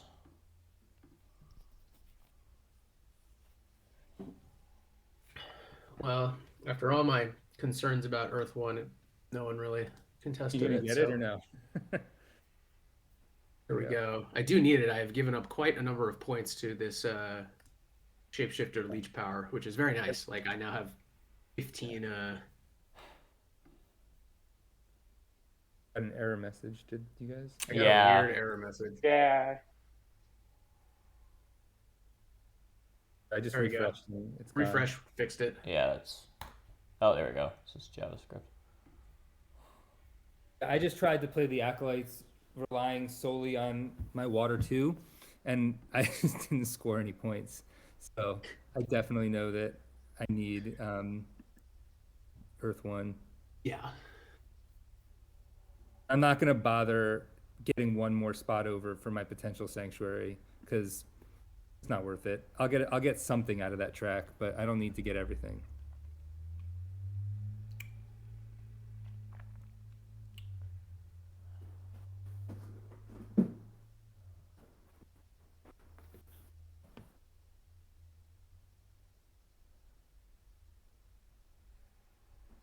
So I could pass for the dwelling scroll, sandstorm something and hard dig down a dwelling, and then pass for 6 points. Or I can say, or the spade comes with an extra coin and 3 workers for 6 points. With trading post, the spade is still better. Do you guys agree with that? I'm taking the spade. Now you can tell me if you hate it. With as much No, stuff I as, think I like. sorry, go ahead. I like the spade there. Also, the spade would be really nice for me. And keeping me away from that is probably a good thing from your perspective. Spade is good for you. Yeah, because next round, I'm a little bit out of like dwelling spots right now after I build this one. Cool. I guess you ship and you go to that black. Right, that's what I would. If I had the single spade, I'll probably now have to do it with a power action or something. Yeah,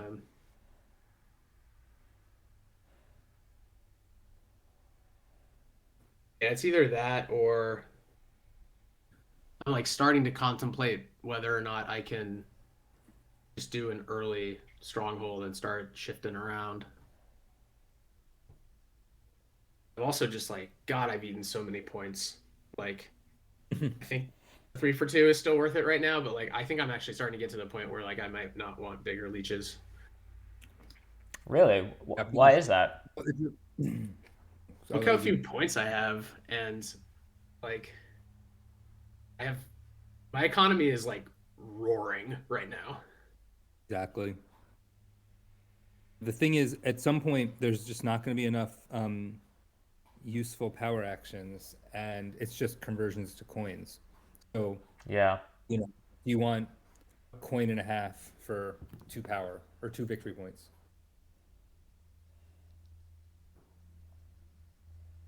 Like, I'm taking workers here mainly like because I can. Totally. Right, you're trying to spend your power on. You're taking those 2 workers over 4 coins. Correct. So I'm going here, here. This is here now. Here's where my economy is going to start going crazy. Yeah.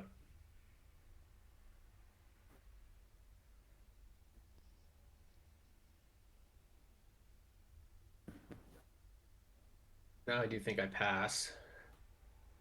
I guess I pass on to the dwelling scroll. That seems pretty logical. Mm-hmm. Given that I need points. Yeah, and so, here when I'm thinking about so first of all, just give myself more power. And then for the next dig, could take this green, but then I'm pushing that blue to possibly take that black, which I might want. I might kind of chill for a second, and just leave it like this, for now. And then advance shipping next round, dig, in ways that can help me build my next towns. And hope that blue takes the green to have me over there and to try and get further east. So I think that's what I'm gonna do. I think that makes Getting 2 sense. workers, which is pretty sweet. So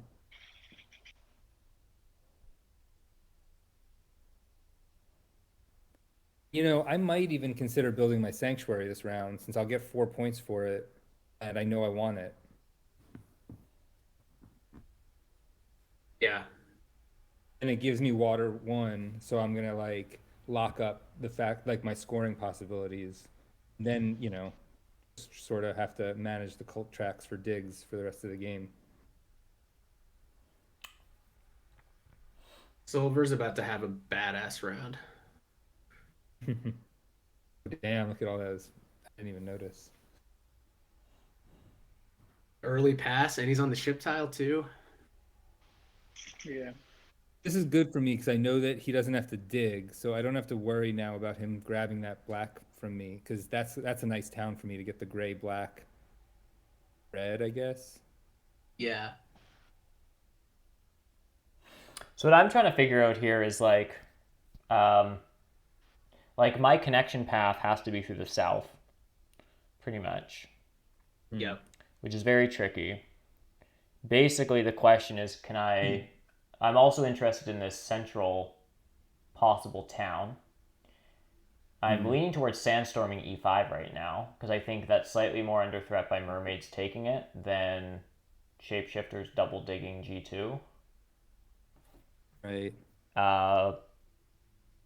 But I could be, I will also have wrong. my eye on that black hex once I do shipping. And so I need 4 hexes in the east to connect, so I sandstorm H8.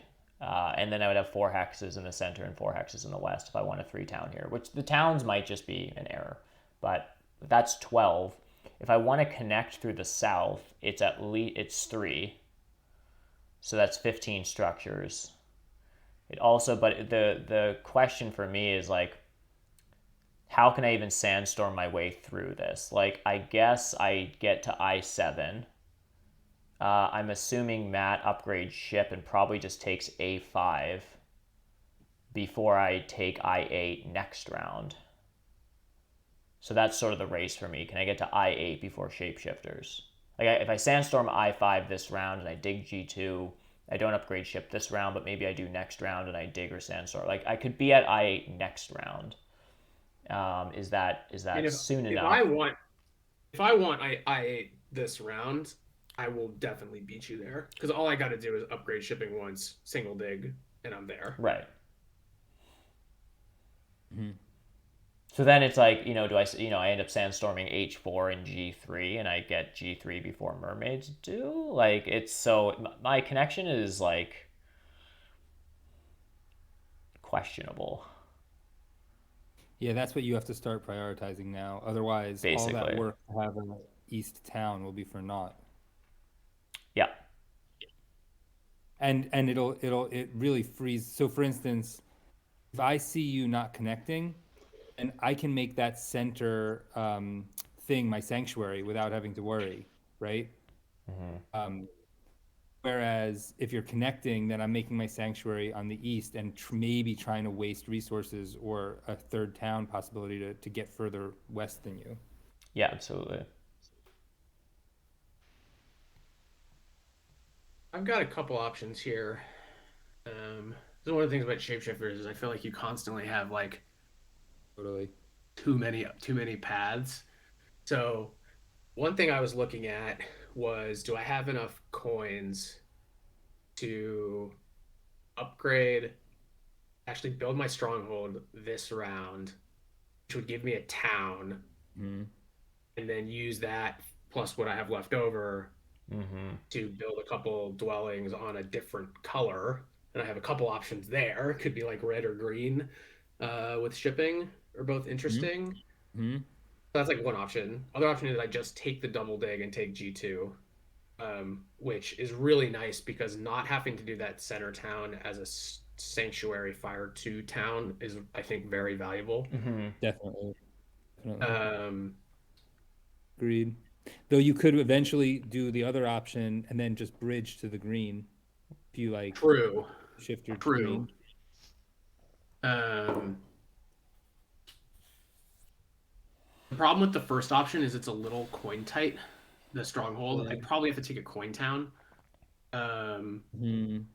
which, as I've already expressed my concern about my point ceiling here, like, it just feels silly when my econ's already so good to be the taking. other argument is that using double dig is essentially 6 coins. That's true. But if I'm not building the stronghold this round, then I'm not so coin tight. Right, but if you build the stronghold, then you're saving those 6 coins from the double dig. But also, if you have the power and you convert 5 power to coins and then destroy those 5 tokens, that's more coins. True. The other thing is, it's like unclear to me whether part of it's tempo too, though. Like Weber could definitely take G2 before I have time to do all that. I guess, as we said, G3 is an option. I also don't think C4 will last to me though. So like then I have to get more shipping if I shift to green. Like green's not a great shift. Green is only a great shift if you can grab those 2 greens and you have Right. so I much think power. I think I'll get G3, but I don't think I'll get C4 because both mermaids and you are interested in it. That's true. I will definitely not let you get both of those. Yeah. Hmm. Point. I think after all that, I think it's double dig after all. Mm-hmm. I think securing G2 right now, and then I can really, with that, I can actually really put off building my stronghold too. Mm-hmm. Mm-hmm. So I think this is the answer.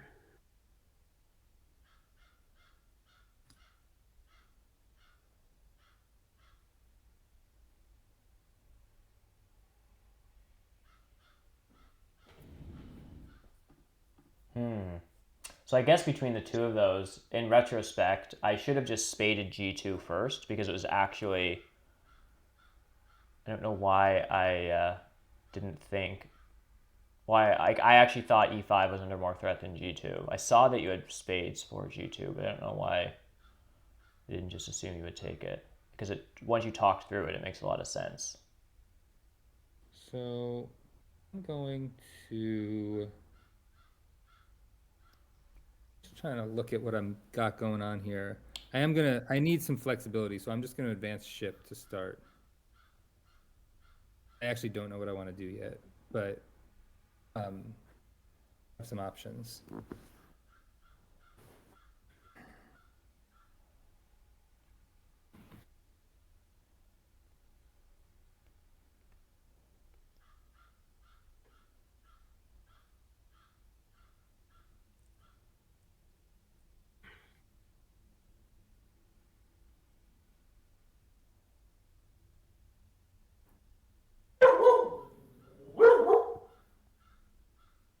So who do you like? Whose position do you guys like here? I have a hard time evaluating the Fire and Ice factions at this point. I think with me not taking G2, that blunder, I kind of feel like I'm in last place here. I don't think I connect. I think that knocked out any competition I had on both of the end game points and a town. I mean, I don't know. Maybe you guys have problems that I'm not seeing as well. I mean, silver looks like in a great spot. I don't know.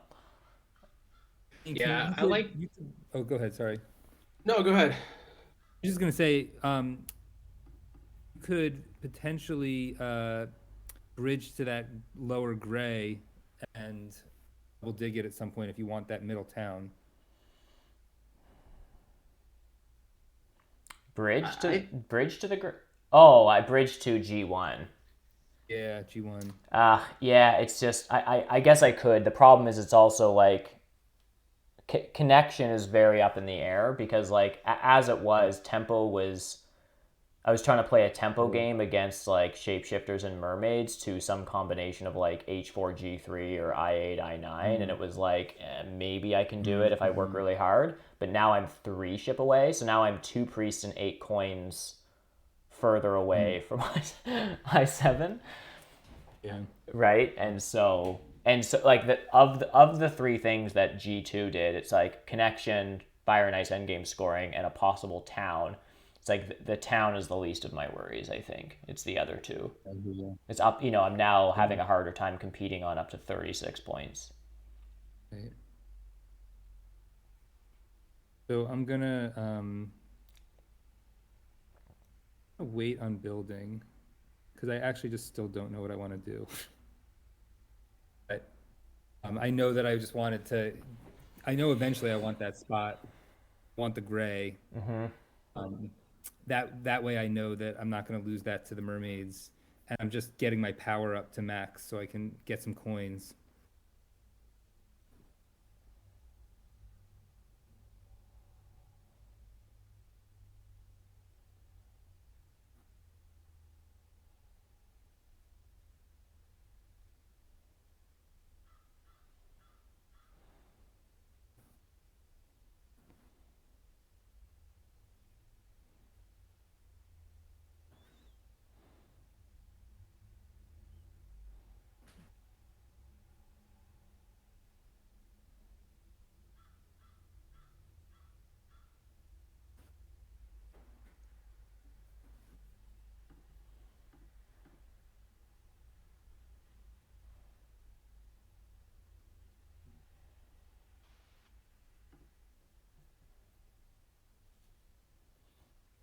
Yeah, I'm just thinking between digging C4 and C1. Mm-hmm. Yeah, I figured that was the pause. Mm-hmm. And I kind of feel like, I know this is like unfair table talk, but it seems like I'm inviting you to that green C4. Yeah, Like, I would have dug it already if I was scared of yeah, you that's why. taking it. I don't know if you have a rush to get over there. Though it is a risk because I could decide to screw you if I wanted to, and it makes my connection easier to have that green hex. Yeah, How else do you connect? Oh, I guess you would just connect on B4 or something.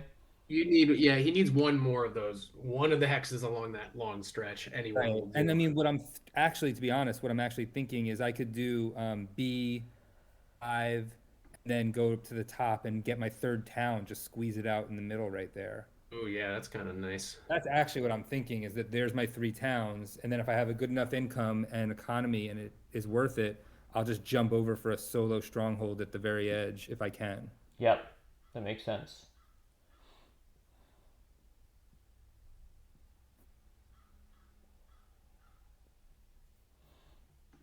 So I'm accepting all this leech. So I'm getting 2 power. Means I can down convert up to 4. I think I'm getting 4 power from mermaids at least. And if I down convert 4, I'm still safe. Whoop. Yeah. So I think I'm just taking all the power I can get. I think my turn here is done, unfortunately. And I think just passing on 2 cult coins and a 7 coin action is my best play here. That Yeah, and just seems have a nice round next round. that seems really nice. Yeah. Just Yeah, see what so I, too. yeah, I'm in a bit of a tough spot here. I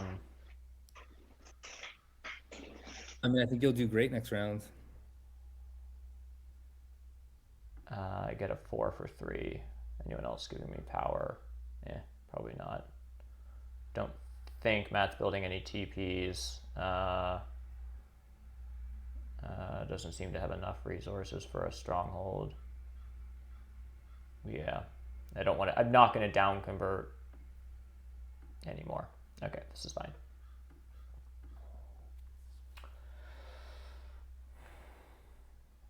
I can also town up next turn. I mean, it's a little awkward if I'm putting a sanctuary on G7, but I might not even do that anyhow if I'm not connecting those big buildings. I don't know.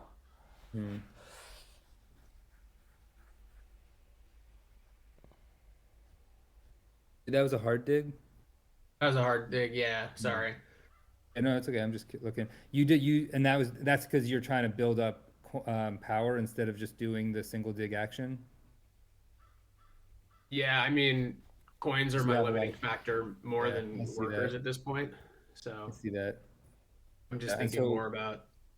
It's not so much that I care about, like, at this point, burning the tokens would actually be okay. It's more that, like, 4 coins is better than 3 workers. I think for me in this very moment. makes sense. Just slow and steady, getting my bridges. Yeah. By the way, I'll note here. Thanks, like, George. See you later. Sorry, go ahead. Going back, Mm-hmm.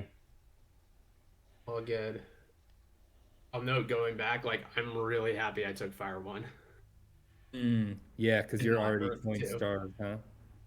Yeah. Yeah. Yeah.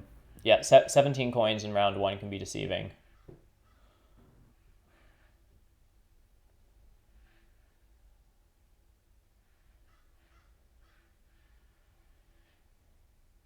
Finally making some points here. Now, I am going to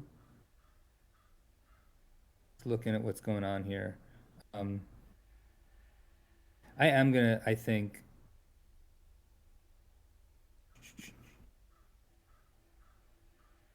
Hold on, let me think about this for a second. So how many digs am I doing this round? So I'm gonna dig again here. Oh wait, no, sorry, forgot. This is the thing. It takes forever to play this faction now, so I have to maximize my what's it called? Cult steps, right? So you go up 2, then down 2. That's insane. So, yeah. So water 2 is I 4 think power it's a this little round. bit broken, to be honest. But Yeah, and you also have a scoring favor, which is nice. I'm gonna have both scoring favors because I'm actually gonna sanctuary this round and grab a water 1. That's nice. Yeah. Because Yeah. like I have to score somehow, and it's not going to be on the cult tracks. So you actually kind of like have to have some plans to get scores, either with the bonuses, towns, scoring tiles. You need something. I think it's time for me to pass. I mean, I guess I could send a priest somewhere. I don't really have any rush. Yeah. Unless there's like another. It's not like neither of them are passing, so it doesn't. I guess it doesn't change anything on the. So actually, maybe since it's clear neither of them are passing, I probably will go ahead and send a priest to air. I'm thinking that spade at the end of round 4 could end up being really nice. So I'm gonna do this now. Especially given no one else has done anything on air, that's gonna be worth some points at the end of the game. Yeah.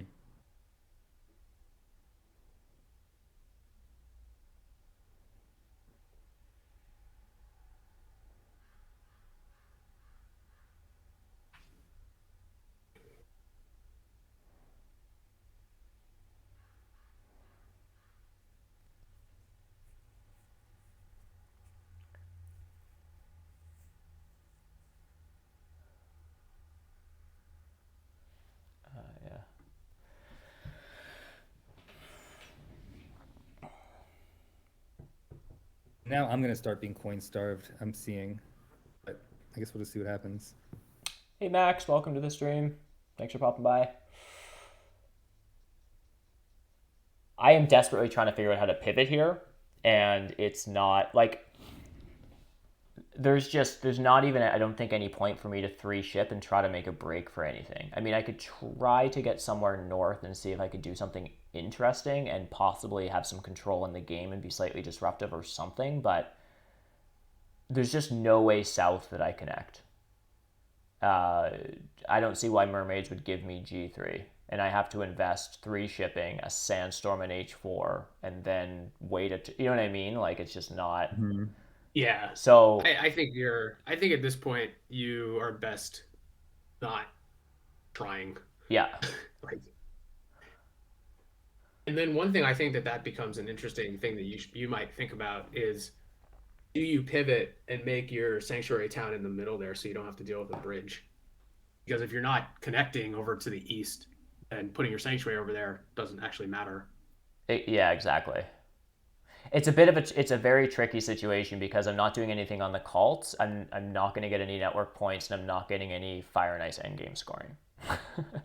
So what's my pivot? And it sounds like 3 towns, water 1, disruption, and try to not come in fourth. Like, it's, I don't know.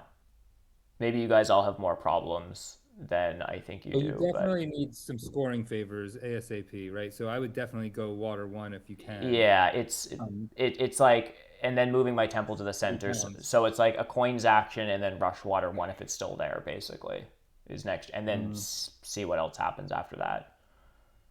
Right.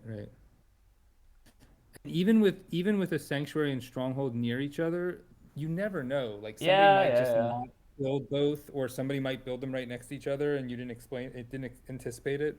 Like crazier things have happened, Do I want this other 4 for 3? Trying to think about. No, I think this is a 3 for 3 because I think Jesse builds a sanctuary on D4 on the big building tile in advance of the TP round, and that looks like a sanctuary town up there. So I think I'm getting a free power from acolytes. Nope. All right. It's gonna come on the other side. Okay. Oh my gosh, of course. We want the big buildings not near. Okay. Wow. Yeah. So many new things, guys. I'm having a hard time keeping all this stuff straight. It's a lot to take I in, keep for forgetting. It's like, no, he definitely wants a sanctuary not in the center of the map. He'll just dig a fourth hex somewhere. Like, yeah. I mean, Exactly, right? It's like I don't have to worry about Acolytes is the most flexible of all of them because right. You'll just dig something. Dragon Lords, 2 power tokens versus 1 power token, that's like, double the cost. For me, it's just from 3 steps to 4 steps. So it's just, 33% more expensive. Right. So might as well drop Mr. Priest. So acolytes are a little bit more gianty with their digs, and that they're slightly less. They don't really care as much what color they're digging. Can you say it again? Acolytes are slightly more gianty. I'm trying to make a adjective of the faction giants. Like they have a little bit more of the giants effect, where they don't really care that much what they dig. Can go anywhere. Okay. Yeah, they're halfway. They're not. I mean, sure. It still is an opportunity cost, but it's a cult step. It's not that bad. Whereas Dragon Lords, if you're sitting next to something that they have to use 2 tokens, it's really expensive. It's 2 tokens versus That's 1. Crucial. So it's twice the cost. Yeah, and you might do it once or twice a game strategically, but you can't afford to do it more than that. But it is like double digging for them. It's like yeah.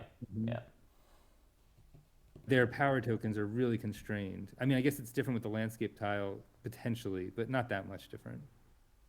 So I guess and Silver's just. Oh, I love it. Yeah, I love Mermaid's such a right great now, game. man. Passing onto the dwelling, scoring. Just build out all those dwellings, and now pass from one bonus tile into the other one. Water 1 tempo, like it's just great. Super clean. The question is, what happens on these cults? Because shapeshifters haven't done anything on the cults really.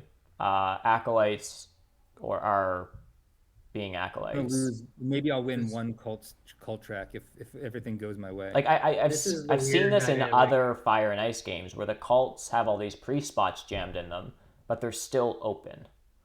Like that's the acolytes create such weird cult dynamics. So, but the interesting thing is like the steps will get taken, so people walk out. So the 2 key town is just very strong. Or like water 2, Hulk coins, like all those like artificial steps that don't involve priests seem very strong here. Absolutely. If I were you all, I'd be trying to get the 2 key town and then locking up a chunk of cult points without having to do much else.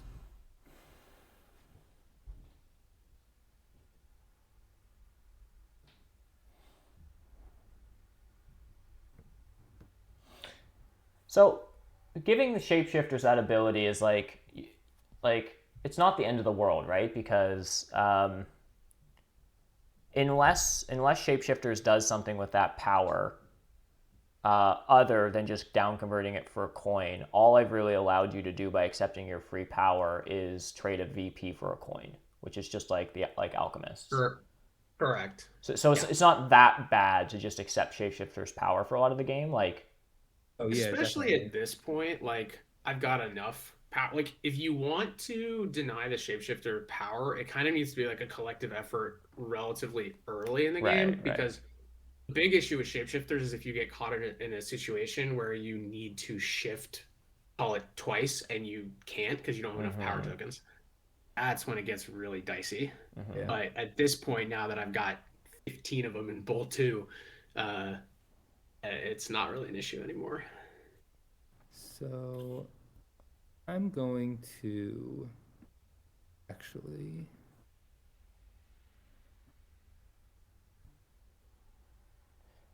sorry, I might be getting a little late to this comment. Max, who is a friend of mine, the Prime One in chat, saying, assuming there's a Water 1 race, how will that work? I took the coins because I needed a coins action finally. I think it's costing me Water 1 here. I'm gonna just take the 2 key town. You're taking the 2 key town. Just too good for me. Right. I think I'm getting Water 1 blocked here, Max, which is just like this game is a comedy of errors for me. like normally I would actually consider in this position building a sanctuary. It's building a sanctuary for water 1 is only 2 points worse like than building it off the temple, because you save the 3 points by not building a TP first, and then you unlock the big building pass tile. But connected or not, I actually want my sanctuary built in round 5 in the center, so I at least get some town points.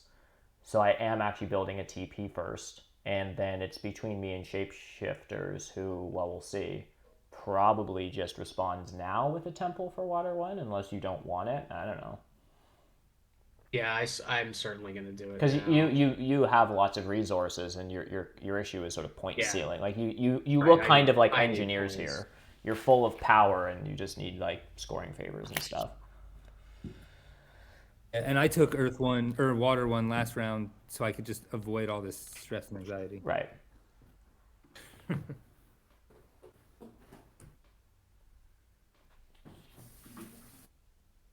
So I might temple for water 1 here is would have been probably 12 points this game for me. So I actually want to air 1 this round and try to get out 2 TPs so that it's 3-6, so that I only lose 2 points.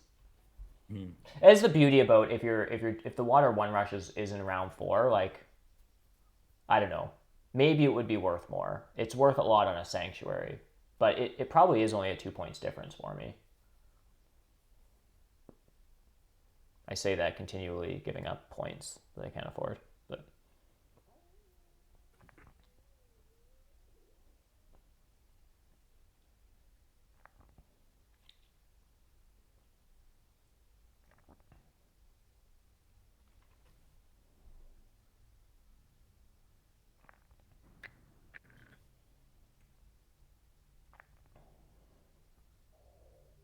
So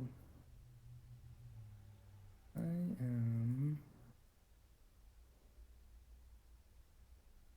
Sucks is I don't have any neighbors for trading posts, so yeah, don't actually know if I'm gonna make best use of this round. Cause next round's also trading posts. quickly gobbling up that last priest to water. With my cult step, I can take an 8-pointer this round or next, and it comes with a spade. I don't know where that spade is going, but it seems okay. Water spade going into 6. I'm also winning the earth cult somehow. Yeah. That's what I was saying in the beginning. Like, all you need to do is get to 4 or 5, Right. and you might get a full 8 points at the Right. end of the game.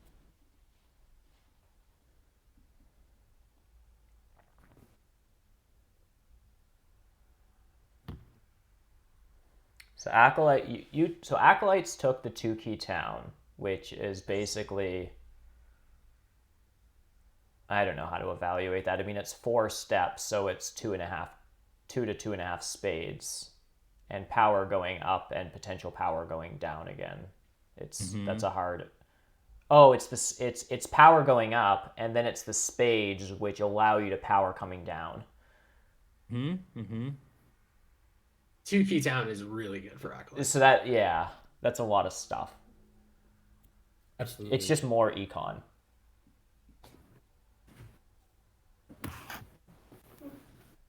It's not crazy to look at your income though, Jesse.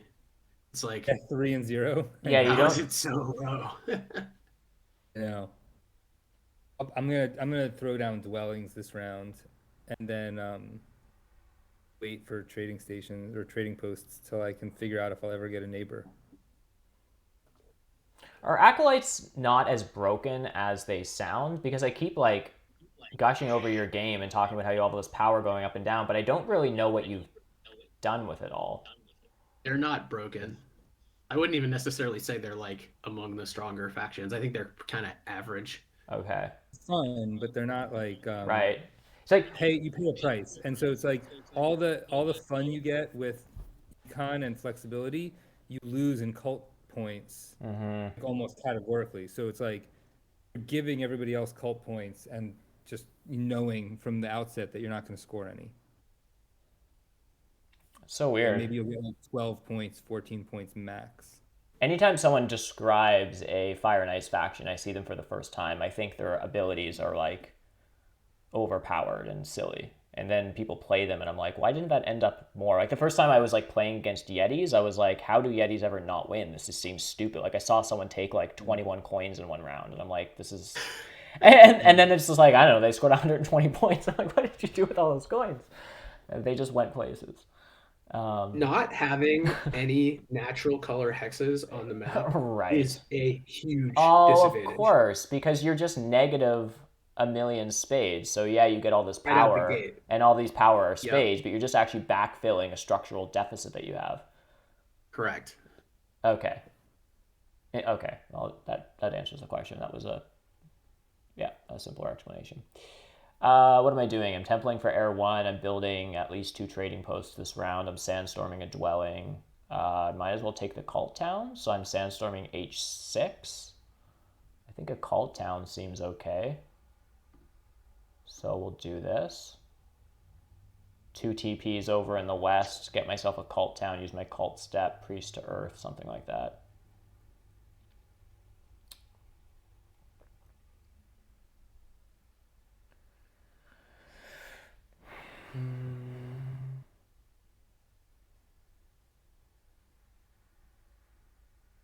Let's see. I also am going to grab a cult town here. And just so I'm clear, it's just the fire factions that don't have any native hexes. Ice too. Ice don't have native, so that it's the same thing. They pick a color to start on. Correct. And then after that, the difference with the ice factions is that they still follow the color wheel. So like but everything, including their home terrain, costs 1 spade. I see. So however many natural hexes the average faction would get on, ice factions are that many single spades or lower. Oh, that sounds awful. Yeah, that's why the Yetis compensate for it by getting infinite and cheaper power actions. Infinite double spades for 5 power apiece and silly things like that. Okay. And the Ice Maidens have both a built-in points generation with the stronghold, and also start with a free favor tile, which often becomes Earth 2 for more workers. And both the Ice factions have cheaper dig upgrades. It's only 1 worker. So most Ice factions, most games will upgrade digging, which then offsets the spade deficit a little bit. Right. I think I've been just delaying giving people power. I need to use that bump this turn, so I might as well do it now.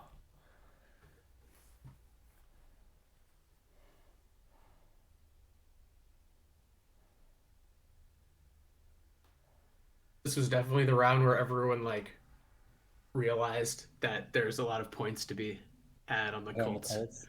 Yeah, totally. Yeah, I would have loved the Tukey town this round, but I just realized that like I probably should have been trying to figure out a way to prioritize that better.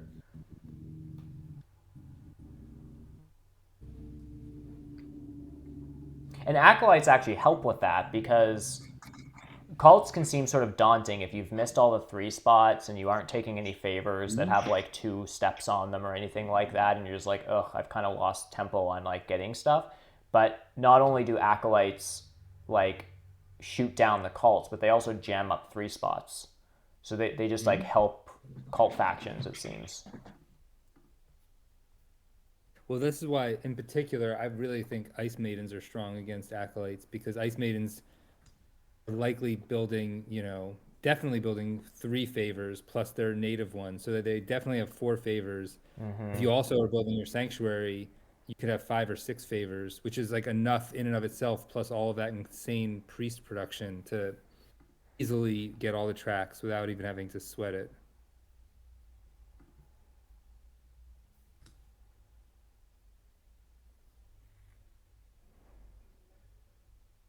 So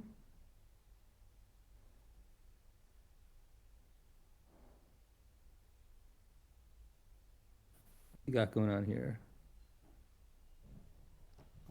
Shapeshifters are essentially okay. There's 2 ways to score. I like them both, so I won't worry about it, and I'll get more stuff out.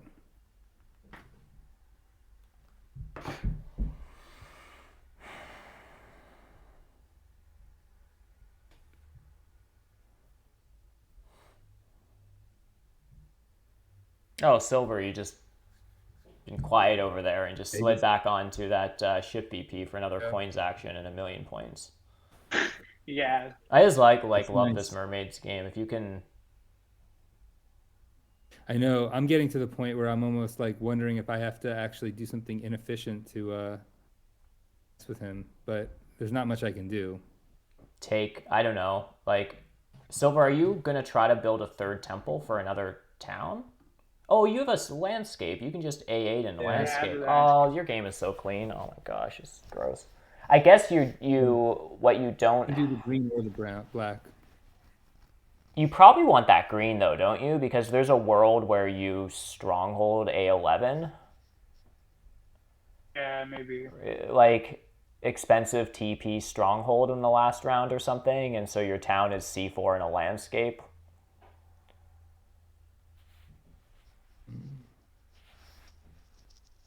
Yeah, wow.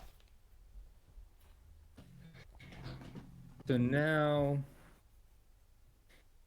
pass.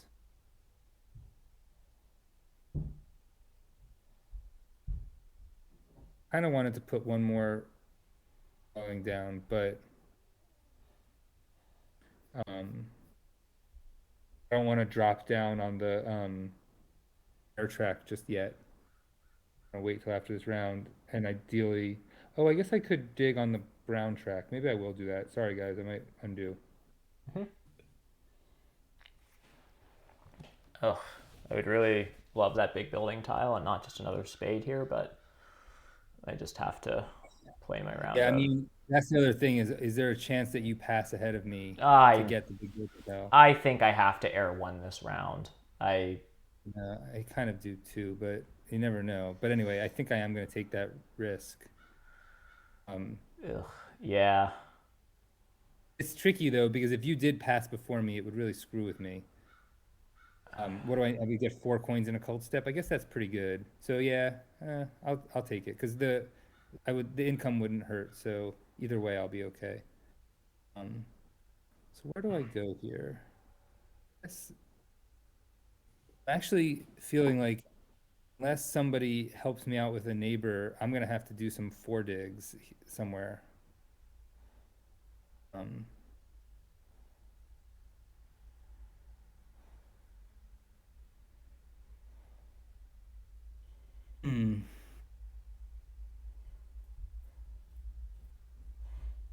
One thing you can think about is that at some point I'm probably going to shift again. No, so eventually I'll get browns, but not yet. But it might be a while. No, I am gonna do this guy.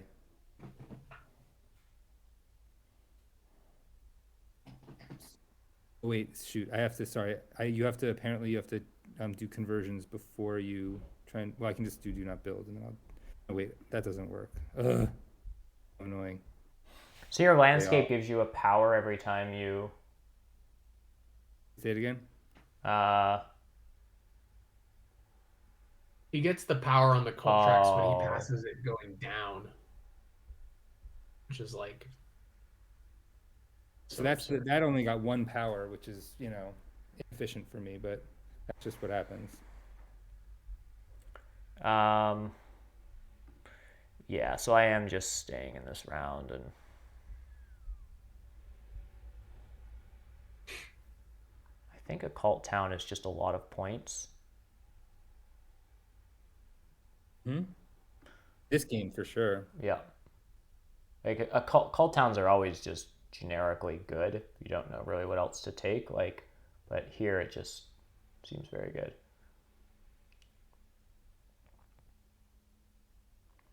So now I'm just building a temple.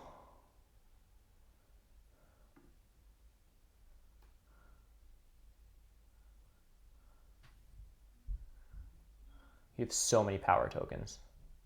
I know, it's ridiculous. I've gotten to the point where I actually think I'm going to start declining bigger ones.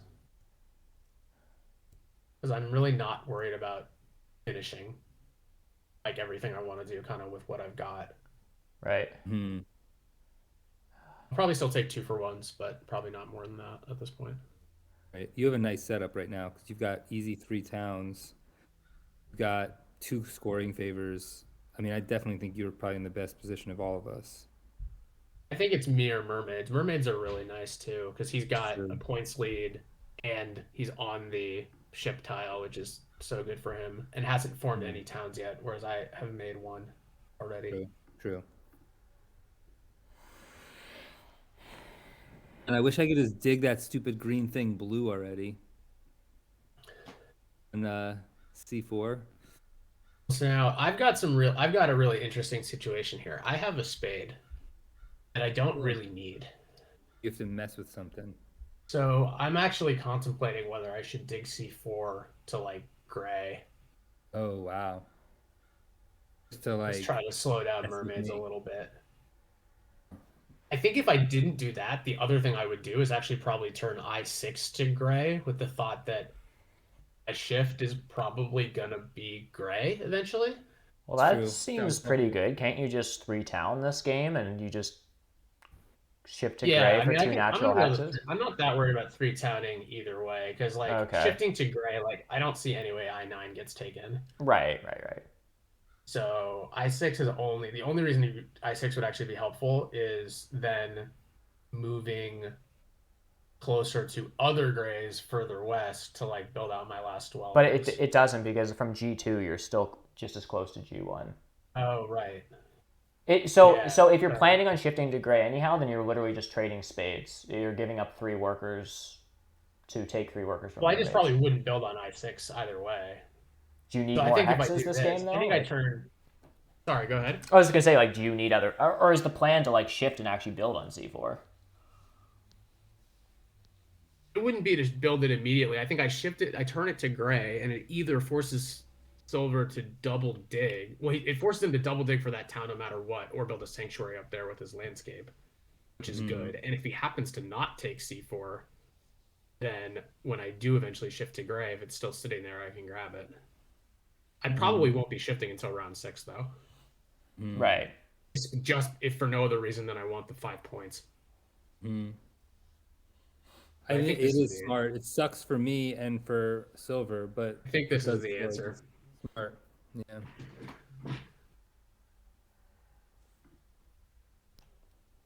Wait, actually. Now, silver does have a double spade coming at the end. I was round gonna 5. say that. Yeah.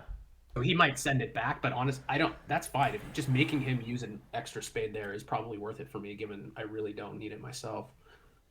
I guess there's a question that I have for you, and I mean, from my position, appreciate that you're just trying to slow down another player. But like, when you say you don't need the extra hex, like, if you're shifting to gray, there's no more browns you're taking.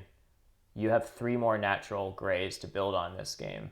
Don't you still need at least a 4th hex? Like, is that not ultimately you're still taking a spade at some point this game? So was that not actually just trading 3 workers for 3 workers kind of thing?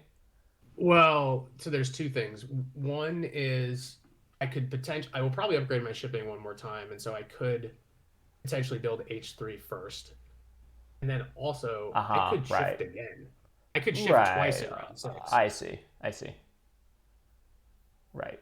To either green or red to like pick up the last couple that I need.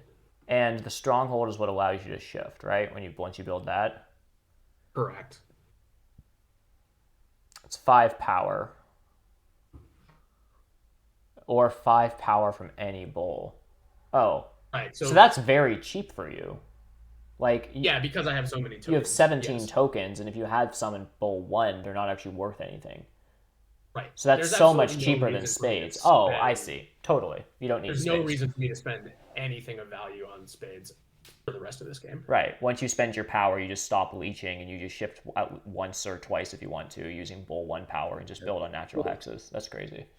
Yeah, that single dig was super smart because it also, assuming silver would have eventually taken it, it's gonna really slow me down. So I'm gonna Yeah. have to do some expensive trading posts Your now. TP round really sucks, and you don't have Right. any coins. I'm really excited about this. 5 power dig. I'll take it.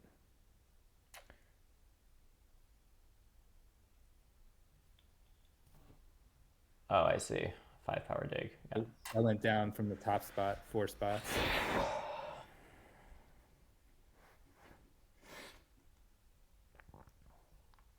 So I want to build 2 more trading posts this round.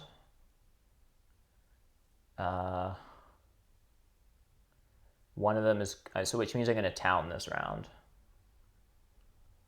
Because I'm spading E2. I build a trading post over there.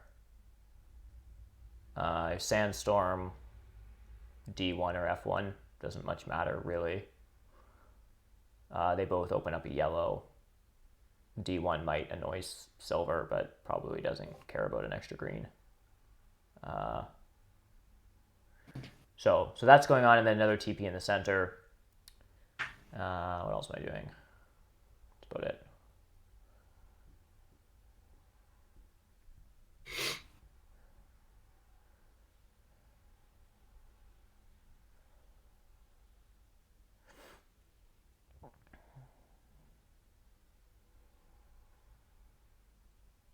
Okay.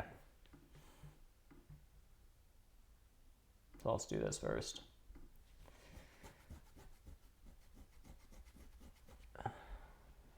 The other, what are the crazy ideas that I have? If I want to connect this game at all, which maybe I just don't invest in shipping. I guess I'm toying around with the idea as if there is any world where G3 is just left open for like ever, and I just triple dig it in round 3. But then I would need to take I5, and it's still 3 ship. Yeah, it seems like Not gonna happen. Not gonna happen. Never mind. Oh. Sorry. I just sent a priest to fire, which I was doing mainly for the power. But then I realized that I'm out of priests. So now I have to think about, Oh, yeah. am I better off doing single steps or using them as workers? Let's put off that decision for now. That's how I think.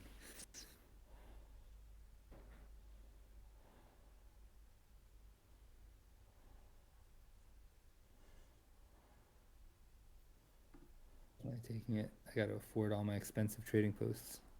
Yeah, that's a little rough. It is, but it's actually, the thing is, it's totally, it would stress me out if I was any faction except this insane faction that's going to give me like an extra 8 power this round. Right. But that's where all my coins will come from. Right. You got to spend your silly econ on something, and yeah. Actually, Silver River going there means I could just do either one of the yellow or brown, spend an extra cult step, but have a neighbor. So an extra cult step gives me 3 coins essentially.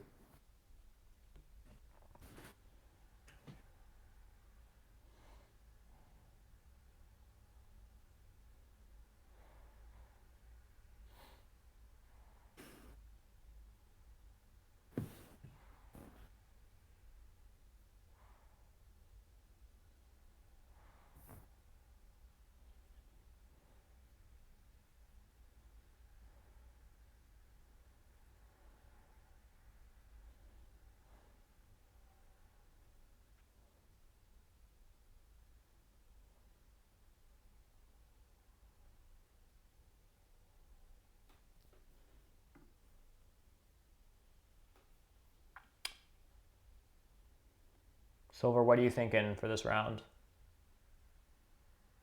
Yeah, I think I'm just gonna build a bunch of TPs.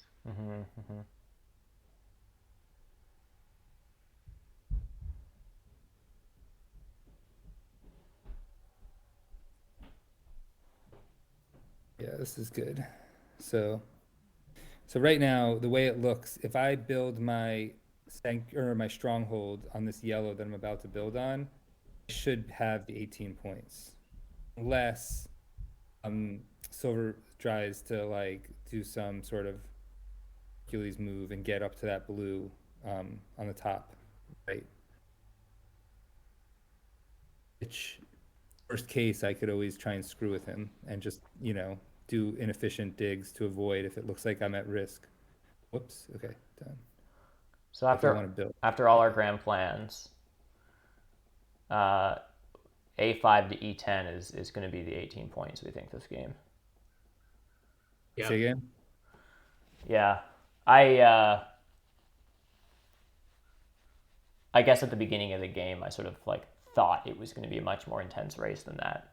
I didn't think It's just hard to connect. That's the thing. If you're the only faction is like witches, right? Because of their stronghold, can start in the middle, then just stronghold out to the two corners once their connection is guaranteed. But hard on this map otherwise. It is. Yeah. Matt, would you still have shifted?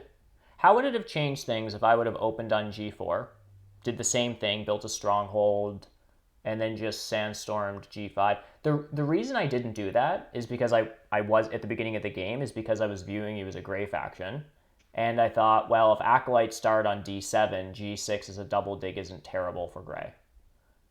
So better start on G7. As long as I get G6, I'm guaranteed G4. Right? I thought G6 was the hex that was under threat, right? And it's just be interesting, like if I dig, I don't know, maybe you stay gray and end up digging G6? I don't know. In round 2? Yeah, maybe. Probably? I don't know. Brown must be less interesting for you. Because if I'm taking G5... Well, the big problem with if you had started G4, is that like you're immediately threatening F5, which was really the key X. Like the need of F5 is actually the main reason I did the brown shift. Right, to connect, because Acolyte's first action dug E9 landscape. Right. So without that, yeah, I'm not so sure. I'd probably try to get double dig in round 2 for G6. Yeah, that's probably right.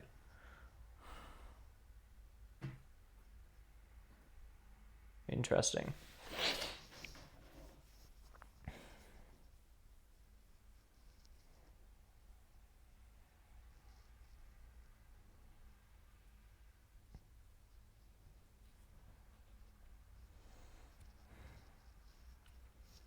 Also, 3-step favors don't seem terrible. Trying to think of what I would build with my sanctuary. I realize like there's a lot of points to be had in what are normally silly 3-step favors. That's funny. If I click no on the shapeshifter's ability, I get an "Are you sure?" I think I'm sure. I think I'm at the point where I'm okay. I guess I need to think about like what do I need next round? I probably need.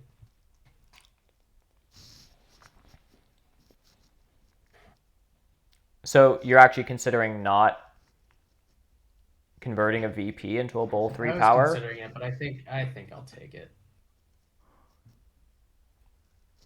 It's hard.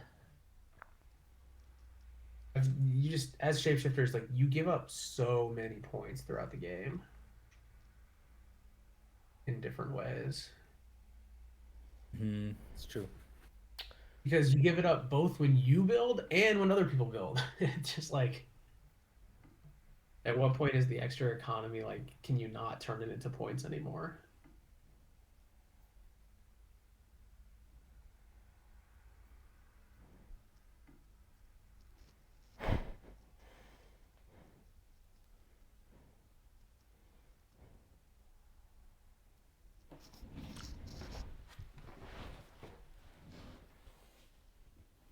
My big plan here is to try to, I'm going to build 2 more trading posts. I'm going to try to town up for a priest and see if someone will let me have the last priest to fire. I don't know. Sanctuary for Air 3, and then I'm just going culty, trying to nab some call points. I don't know. Yeah, I think that's a smart move. So I think what's interesting now is my original plan was to wait on the stronghold until next round to get the 5 points. Mm-hmm. But now I'm thinking about doing it this round. Why? And there's a couple reasons. One is I'm on the dwelling tile, so I'd like to put out more dwellings this round. And I kind of need to shift to do that. I think I can make up the points, and I can potentially build another TP, which makes up 3 of the 5 points.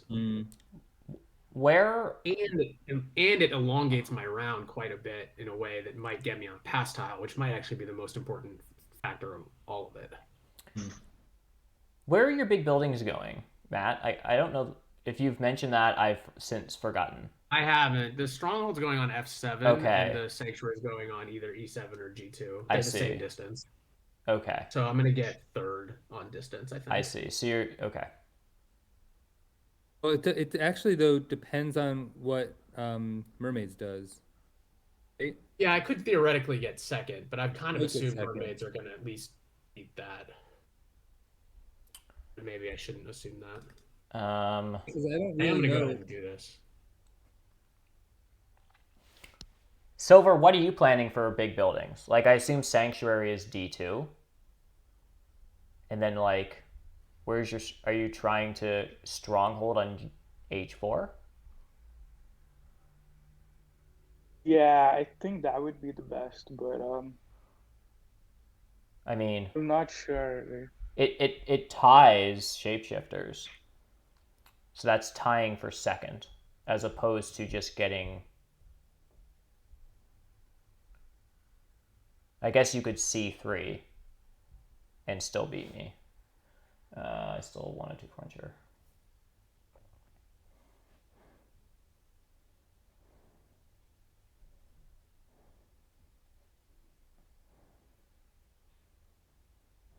I'm back to wanting the coins again. Yeah, don't need coins, build stronghold immediately is like, takes coin town. Now I need coins. Yeah. All right. Let's, I guess everything is going to be a 4 for 3. If Silver had less power, I'd probably offer him a 6 or 5.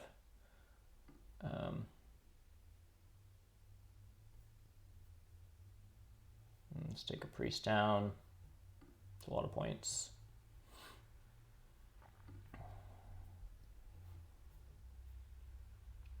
And I could still send this off if I'm allowed. Oh, I'm getting syntax errors. Okay, we're good.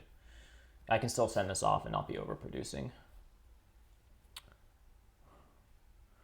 Although maybe Silver sends the priest to fire here? I don't know. It's 2 points on Acolytes, probably.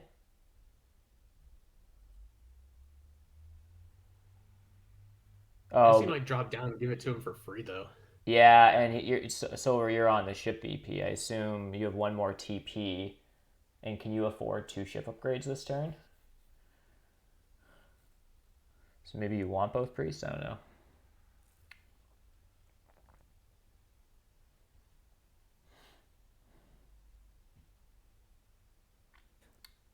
So wait, Matt, what are you going to change to now? Gray?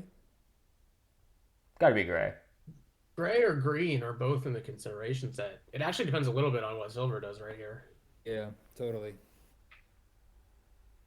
If you're Silver, you have to worry that... oh, you can still get the brown, I guess. Though, if you take the gray, I could potentially dig that brown, and then Mermaids is stuck having to do a sanctuary there for their town. Yep.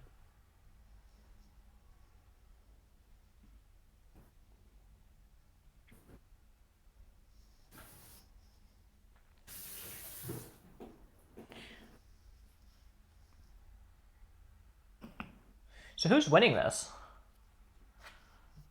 Who's like Matt is my guess.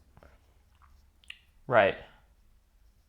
Because you'll actually end up with like some between me and Silver, but I still think Silver has. I mean, he still has 3 towns coming in. There's 3 towns coming in. Okay. C4, interesting. Yeah, I kind of expected that. But forcing him to do it now, I think, actually has some value. Really.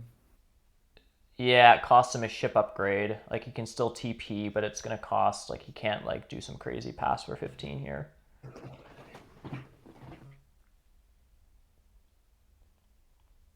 Yeah, so Helps me out now so much though. Oh my goodness. Pardon? Helps me so much. Oh yeah. It's like I'm gonna waiting. go ahead and shift to green. As well.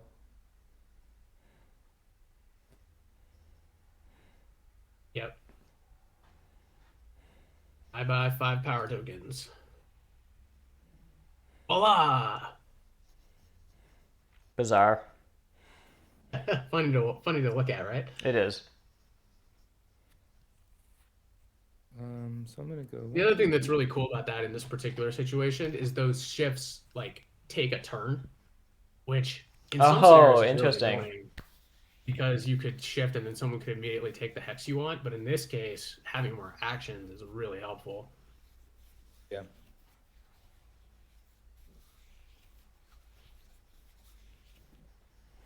All right. Complete my little experiment of just gobbling up cults.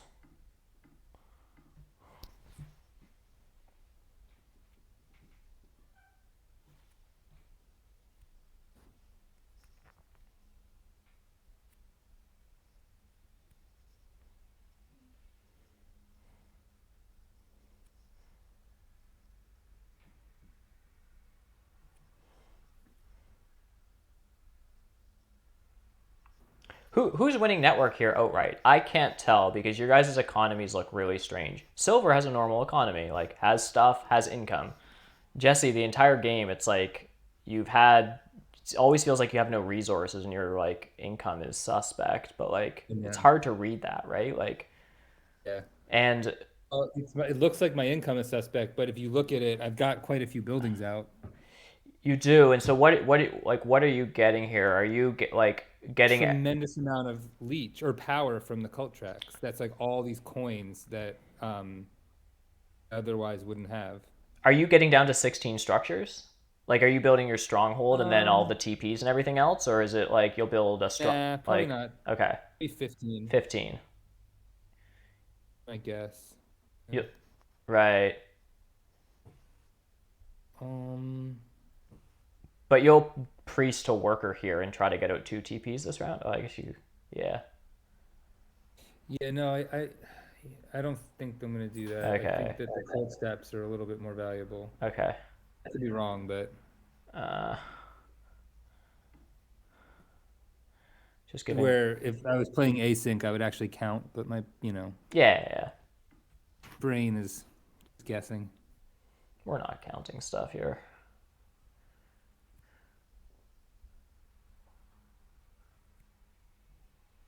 Because if I tried to do a 4th trading post, it would have to be a 6 coin one, which just seems, or it would have to be not part of a town. I guess I could have done that too.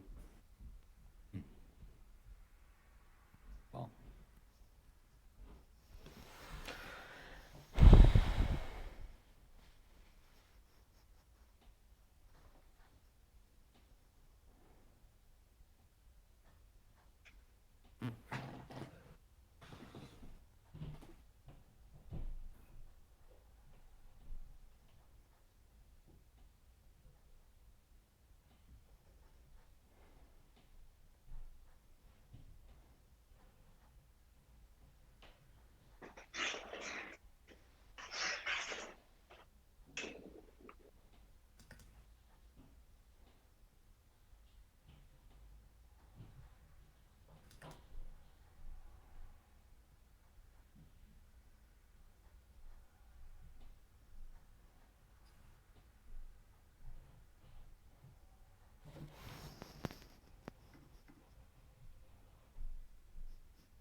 What's the town now, huh?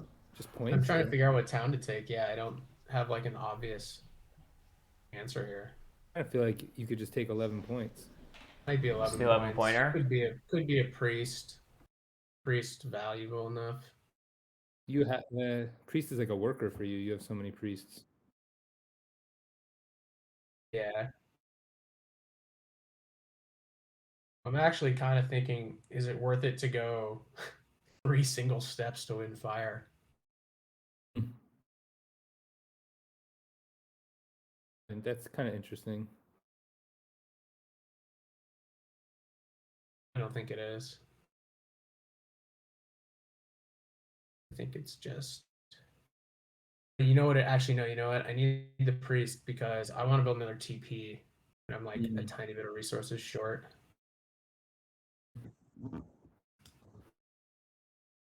But with this, I can do it. Sorry, I just stepped away for a second. I see you took a priest town. Priest town, yeah, so I can build another TP this round. Is that all 3 of your towns? That is all 3 of my towns. Okay. Okay.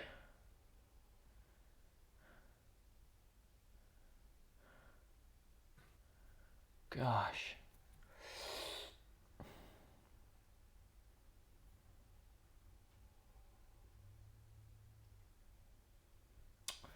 All right, so next round I'm building a sanctuary for something and getting another town, and then I'm just going to try to build some dwellings, I guess, maybe try to fight cults a little bit or secure what I have. Question I have right now is all of my power doesn't need to be coins because I don't need all these coins.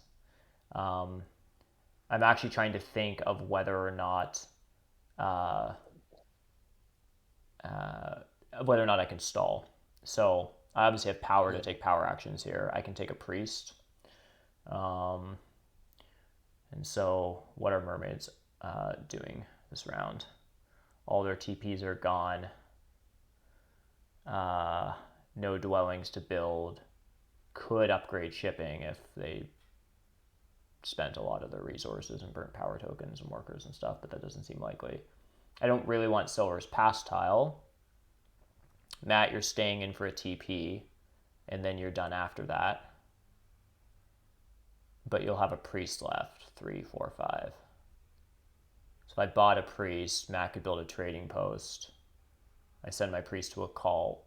Matt does a priest bump. Then it's back to me, and I'd have to like take workers or something silly to get Matt's pass tile.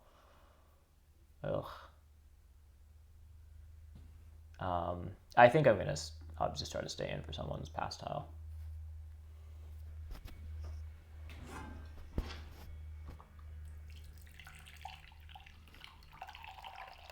The reason I'm justifying as well is like, I don't know what my power is going to be doing, obviously. So 3 power to a worker or 3 power to a cult step isn't like the worst thing in the world for me right now.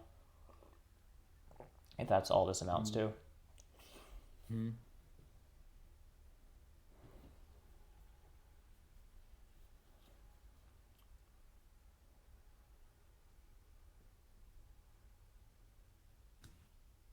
And Jesse, it looks like you have a turn left, eh? Yeah, I can dig if I want to stall. Oh, I see. Right, of course. Yeah. I don't want a 4 for 3. Would love Jesse's pass tile. Yeah, it's a nice one, isn't it? Yep, super is. Yeah. So I'm not gonna. I'm not I think gonna. everyone would love Jesse's pastile. Oh yeah. Yeah.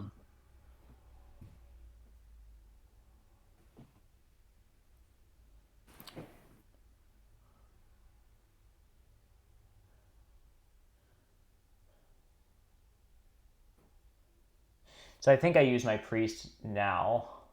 Well, the thing is I also do need to upgrade shipping at some point because I do just want to build a couple dwellings, and that's fine for points. So I can actually just upgrade shipping.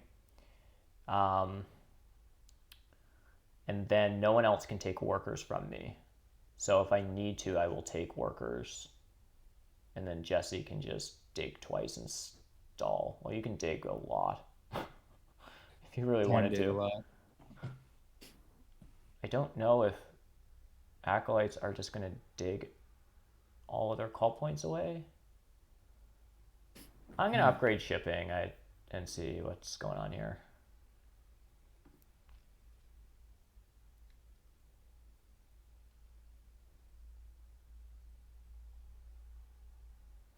Yeah, I can actually buy workers and then build a dwelling. That actually seems okay.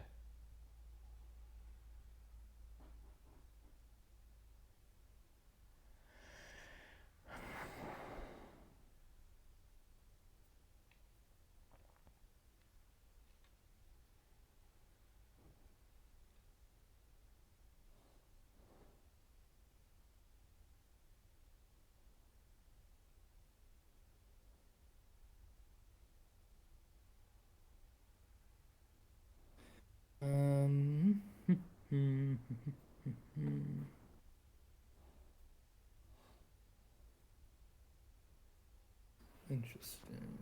Okay.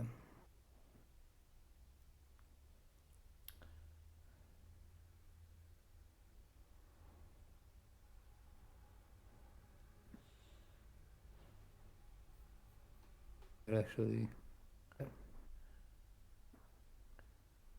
Stall game is on. Yeah. a little bit.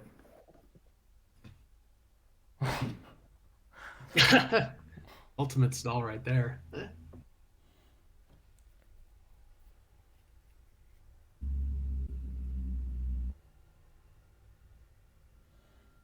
I think Jesse digs again. I think Silver then passes. I think Matt passes. So I think my guess here is Silver passes for a No, I'm gonna shift. Stay in the round. Yeah, for sure. My guess is Silver passes first for a priest and 4 coins. Yeah, he's gonna have to pass right now. And then Matt, you pass, or yeah, and then Matt passes for ship scoring. Jesse's on the dwelling scoring, and I do end up on the big building tile. I'm back on my starting color, guys. Oh, you went back to gray? I That's funny. Wow, feel like that's pretty rare. Remember how you used to have 1,000,000 power tokens? Way to blow through them all. Yeah, they're gone. Yeah. They are gone. To the fact that I actually am gonna lose one, like waste 1 income, plus the extra income too that I'm gonna get from the pass tile. So that's actually some sacrifice. Right. Because you could have built a dwelling or something? Oh, I see. No, you're getting the ship scoring. I see what you mean by extra income from the pass tile. I see. Yeah. Ship scoring. So you're losing 4 power, plus you spent 5 tokens. Right.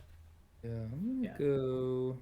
It was actually because I ended up actually having to burn a number of power. It was addition to the 2 ships. I actually burned a number of power this round To get it into Bull 1? I had this huge aggregation of power in Bull 2 for some reason. I see. So it makes sense to burn it so you at least get a coin or a worker out of the deal. I needed the coin. Yeah. I needed the coins to get to build stuff for points this round, but it's all of a sudden now, I have no power tokens. It's like how did that happen?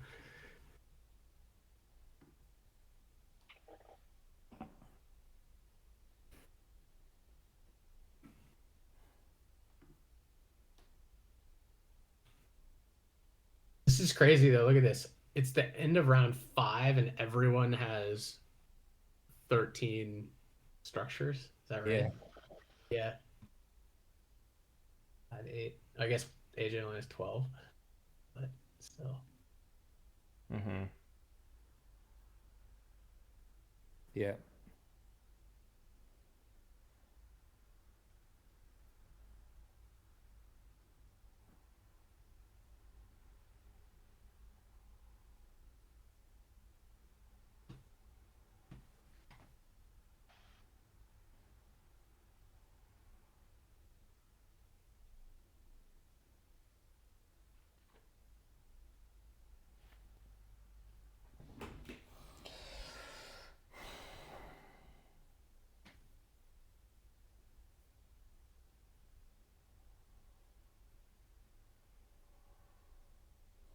Assume it's just a priest and 4 coins, although I guess the cult step will... Yeah, you don't need to lock up water here, I guess, as mermaids. I don't think. Were you done digging, Jesse? And Well, so now, oh, wait. Okay, so now I have to basically pass so I get the round bonus. Otherwise, you'll take it. I'll take it. It isn't as good for me, but I would take it. Yeah. I mean, I'll I be have stuck, nothing to so, do. yeah. I would stall as long as possible to give us both a pass tile because I want yours better, but I don't have anything to do, so you'd be forcing So me to pass. I mean, that's my move, and then you get the good one. Yeah. It's basically all I have going for me is a juicy pass tile and some cults.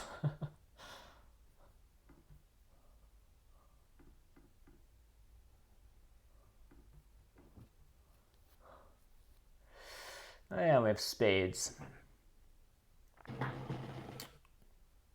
Oh, spades! I didn't even think about that. Nice. Yeah. 2 for silver, followed by 1 for me. Matt, 1 for Jesse, 1 for me. Yeah.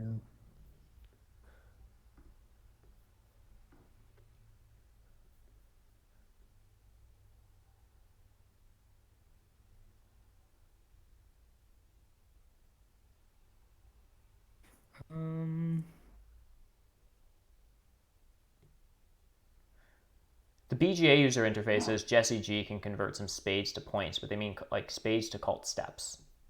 Say it again. The user interface said you may convert spades to points, but it's like converting spades to cult steps is correct, right? Yeah. Mm-hmm.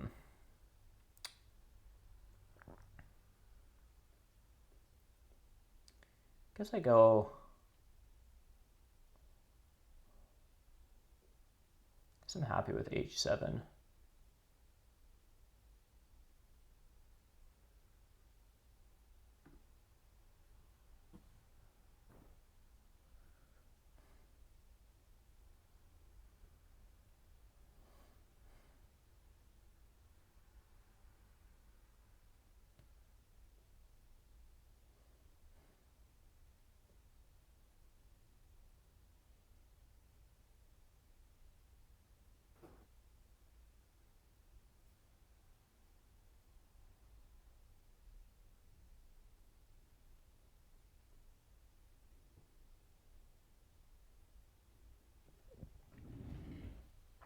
So what are you considering here, Matt?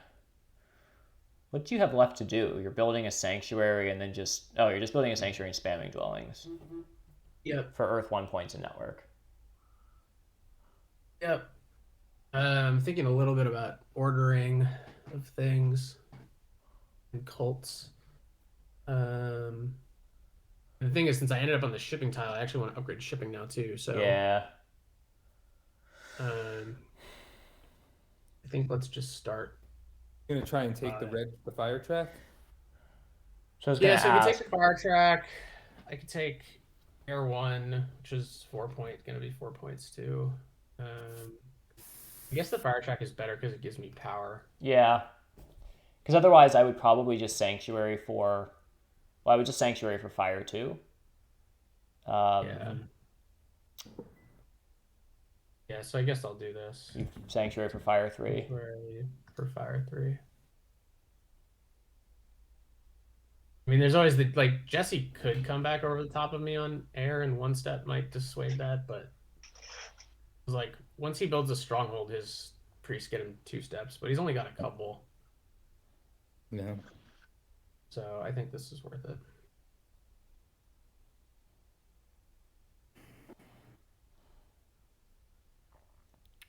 I don't actually think I need these coins. I don't think I think oh wait a second. I need a temple and right. I need 14 coins. But I do have a cult. I do have cult steps coming. I think I'm sanctuarying for some, obviously sanctuarying, not for fire 2, which means I'm then templing and trading and getting a trading post. So I'm doing something wonky like air 3 and then air 2 or I don't know, something strange.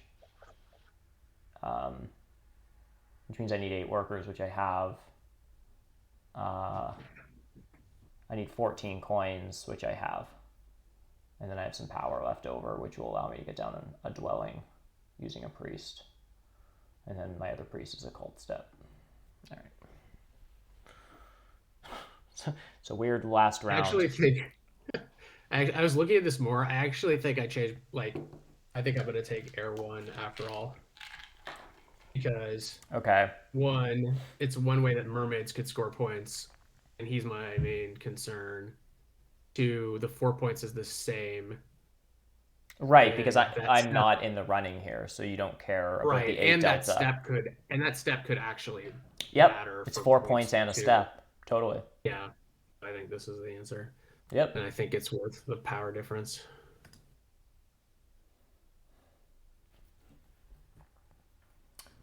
Now there's only one copy of Air 3 left. I don't know if Jesse would take it, but at least there's a chance. Not really in the cards. Yeah. And it's not interesting for me. Well, I don't know. I don't need to build another temple anymore. Sorry, I meant Air 1, not Air 3. Right. Gosh, water 2. It's looking good too. Never been so interested in cults in my life. Ooh, yeah. That is spicy. So, what am I doing here?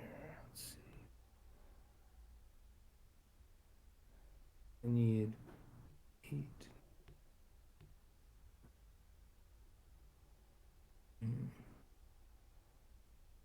I've got mermaids about to get a lot of towns. So I'm just going to take the points for now. Right. Ugh, which means ship town is 7 points. Or I can take a worker town, which might be 8 points with a resource point.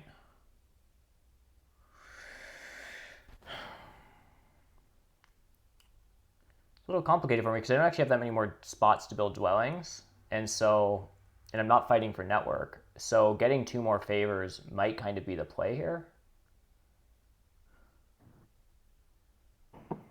And now that you took Air 1, Matt, I'm in like one of those greedy moods because I'm also like not doing very well, that I am toying around with the idea of saving a priest as a bump on fire if I need it, but otherwise not taking fire 2 here. I mean, this is getting really strange, but am I sanctuarying for water 2, templing for air 3, and trying to win fire, second in water, winning earth, and then tie you on air? I mean, I won't is the problem because you probably have an extra priest for a bump. Sorry, are you talking to me? I stepped away for a second. Yeah, it's all good. I'm just having silly cult ideas.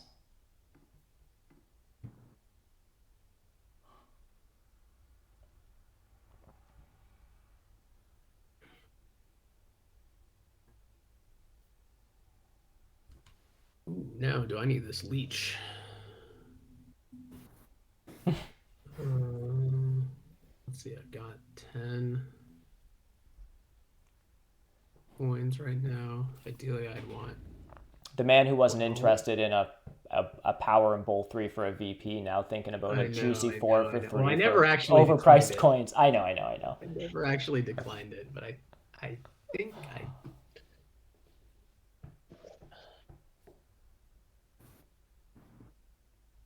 might actually need this, is the really sad part.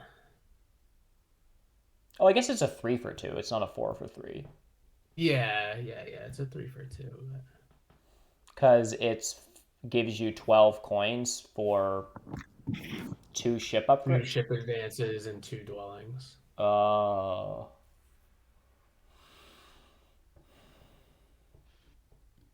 And I will build I5 next to the mermaids, but none of my others are next to anyone. Unless I shift, but if I shift, I don't have any power tokens, and therefore I can't take up power. Well, I could if they accept it, but they won't in that scenario. Wait, why would you shift? Only so I can build a dwelling next to somebody. You right now build a dwelling right next to somebody? I can do 1, but I would need 1 more. I don't understand why. 10. Yeah, even if I get 1 more, either VP accept or just a normal power, Right, one I got coin you. short of what I need. So I think I gotta accept this, which is really annoying, but Such is life. All right. And I don't think anyone's going to build anything next to me for the rest of the game, so.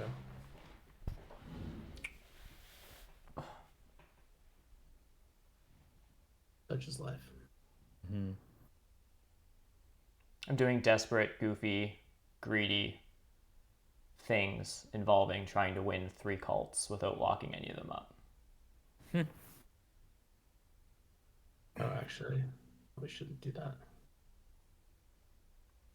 Yeah, that's fine.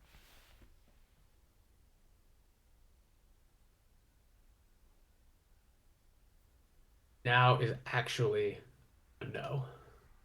Oh, really? I'm sure. You just building your last 3 dwellings? I'm building. It's going to be 2 dwellings, 1 ship advance, and then either 1 more ship advance or 1 more dwelling. Depending on. I think I'm going to need the dwelling for network purposes. I think it's going to be very valuable.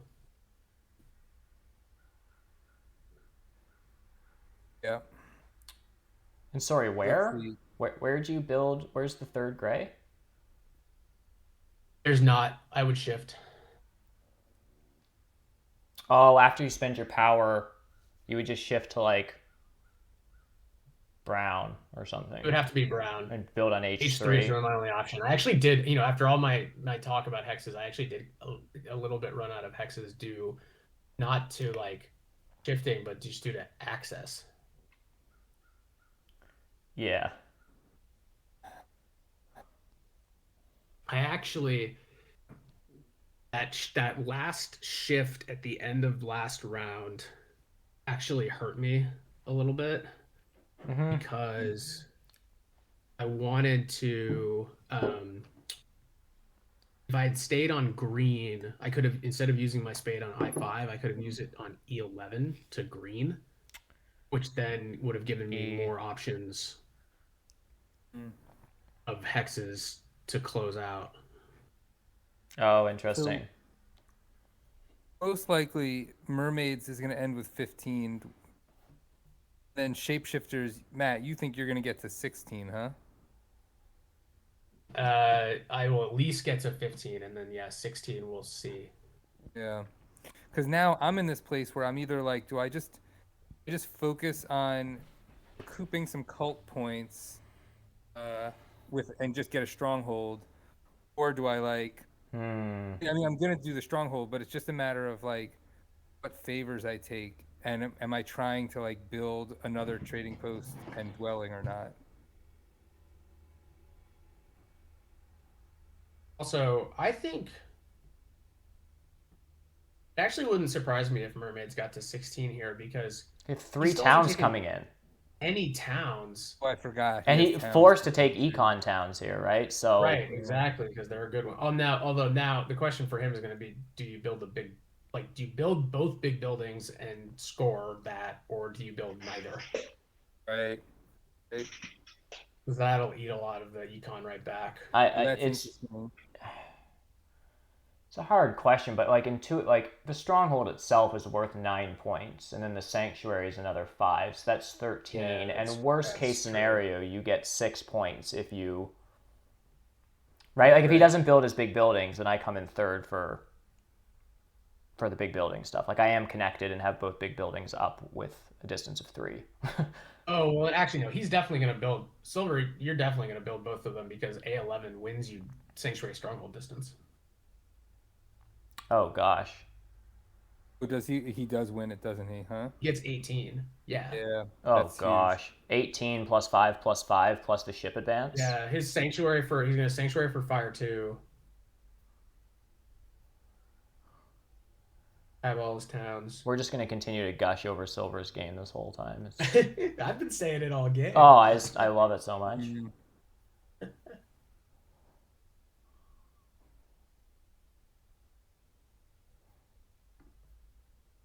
But yeah, I mean, you can see when you look at the board, it's like we kind of left mermaids alone, so they got to have a regular game. Which, is overpowered. Like everybody else has to compensate. The concerns for mermaids, just to repeat them at the beginning, were acolytes on E3. Acolytes on E3, first action digging F2, which didn't happen. Starting not starting D2 and E4 when nomads are opening stronghold to take D2. Acolytes didn't dig F2, they weren't on E3. I opened stronghold but was doing other stuff, and then you know what I mean? Like, Remember, it was all your focus in the east in the early game, and not ever sandstorming like D2, for example. Yeah.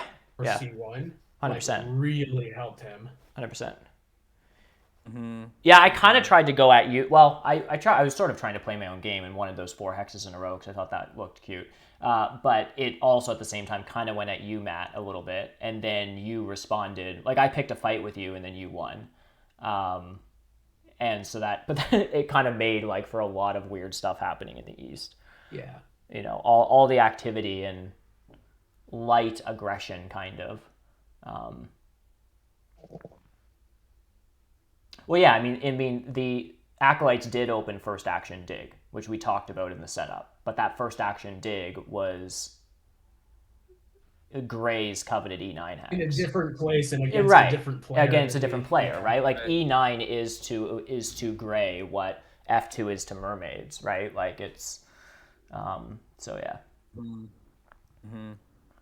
And then also Silver just made really very good decisions throughout the whole game and looks pretty good.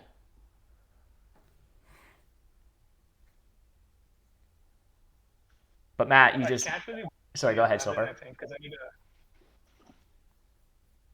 need a TP if I'm gonna like build it on E11. Oh. So you need a temple expensive. TP stronghold sanctuary. That sounds a lot like 12 workers, which you get with a worker town and fire 2 and action 3. You probably still pull it off. Although I think I need to take a town here, and I don't really know what else to take other than a work town, because it's just more points. I'm building a trading post, and then I'm taking a worker town so that I can build a dwelling without using my priests, basically.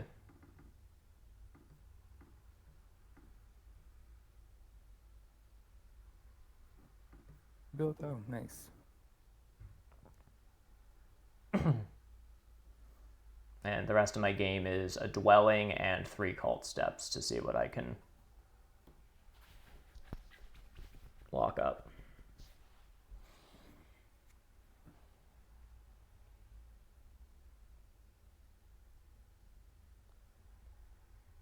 I just realized in the end that I actually didn't need that leech. If I built the dwelling instead of the ship, I was like counting it based on the ship advance. On the ship advance. If I lose by 2 points. Yep. That's it. That'll be it. Maybe it's just because I'm not used to fire and ice factions, so it's a natural thing to say, but I feel like there's a lot more variable stuff with some of these fire and ice factions. And with the end game scoring. Just a lot more variation. Like, I find it's easier to calc out like vanilla factions on base map. There's only so many points to be had. I think a lot of them have like sort of unique considerations, whereas a lot of the other factions, like the decisions mostly are the same. Yeah. All of these, particularly fire and variable, operate so differently that like you just don't have the experience like with those decision sets to like be thinking about it. Right. Although this particular decision had nothing to do with it being a variable faction. Sure. Like, do you build an extra dwelling or do you advance your ship? Like, that's calculable. That's pretty straightforward. Normal decision. Yeah, I just like didn't do the math right. Yeah, fair enough. I mean, we've been streaming for 3 hours, so.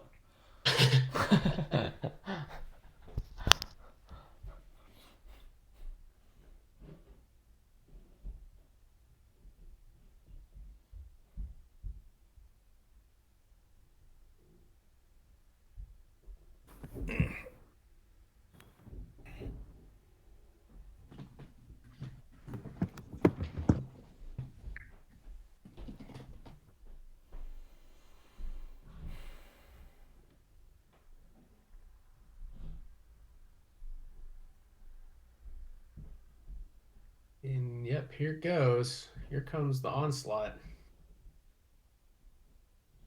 least he doesn't have a pass tile.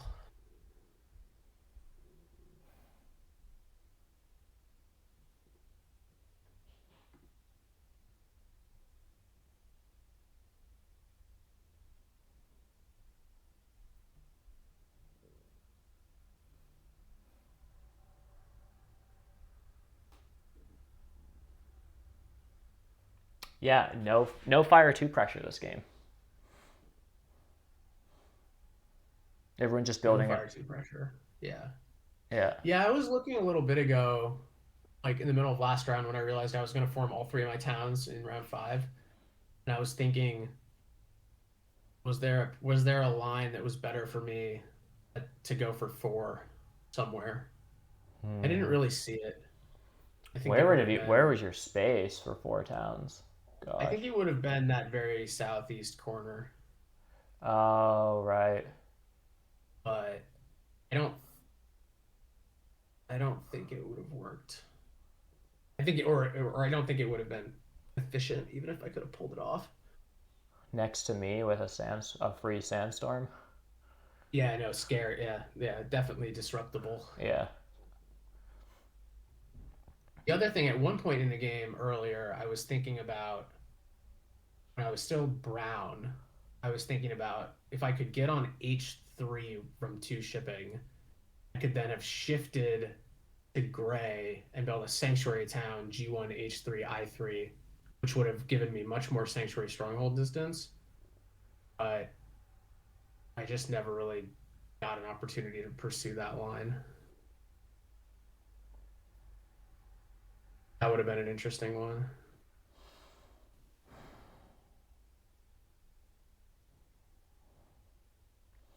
So what I'm curious, Silver, is have you conjured up some weird line to get a stronghold on A11, or did that worker town that I took force you to stronghold like on C4 or something? Oh yeah, interesting. Yeah, Silver, you just took Air 1 with your sanctuary.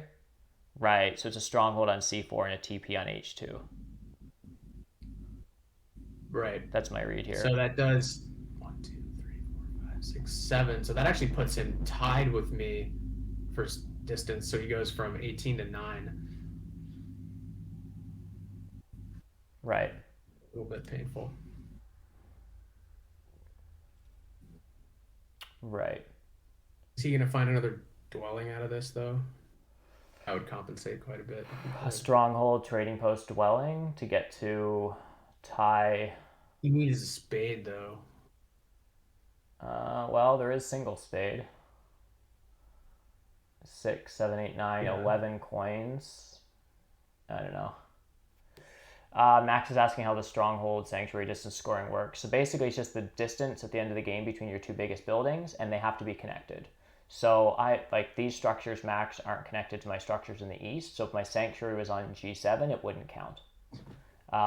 So acolytes are connected.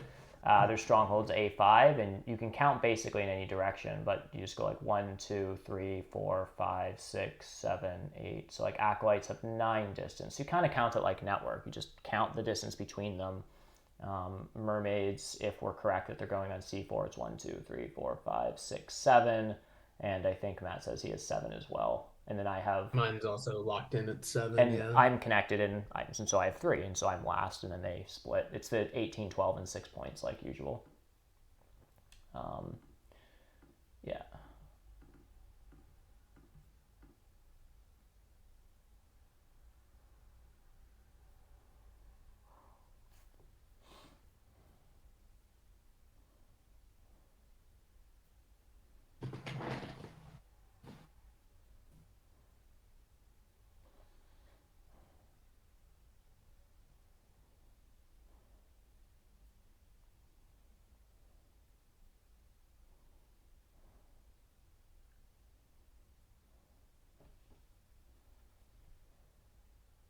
Yeah, there's a C4.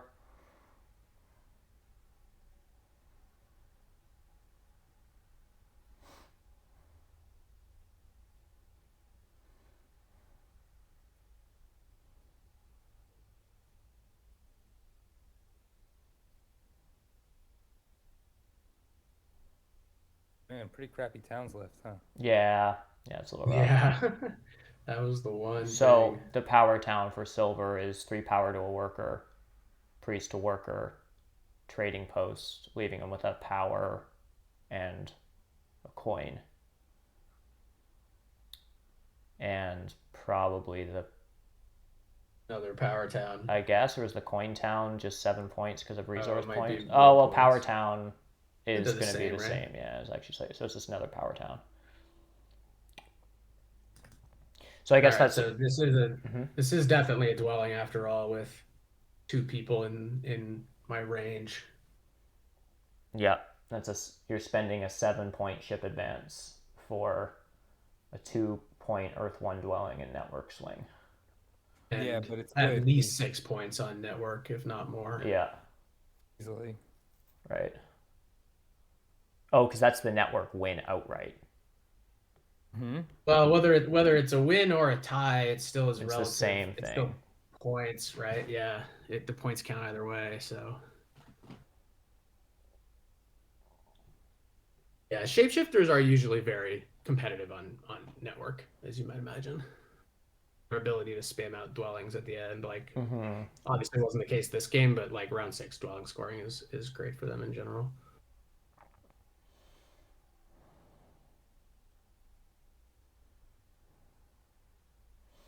So I'm assuming, Jesse, that you're going to dig somewhere else with your water steps because they're not useful anymore. Again? What was that? I assume, Jesse, that you're going to do another spade this game and you're going to use your water steps Yeah. to get out a dwelling, which gives you... Yes. Right. I'm definitely going to do a dwelling because it seems like that'll let me tie for second with silver, for instance. Right. Or for network. Right? So you don't seem to have the resources for a temple. So I think what I get to do here is win air at 7 and then get down another dwelling. Yep.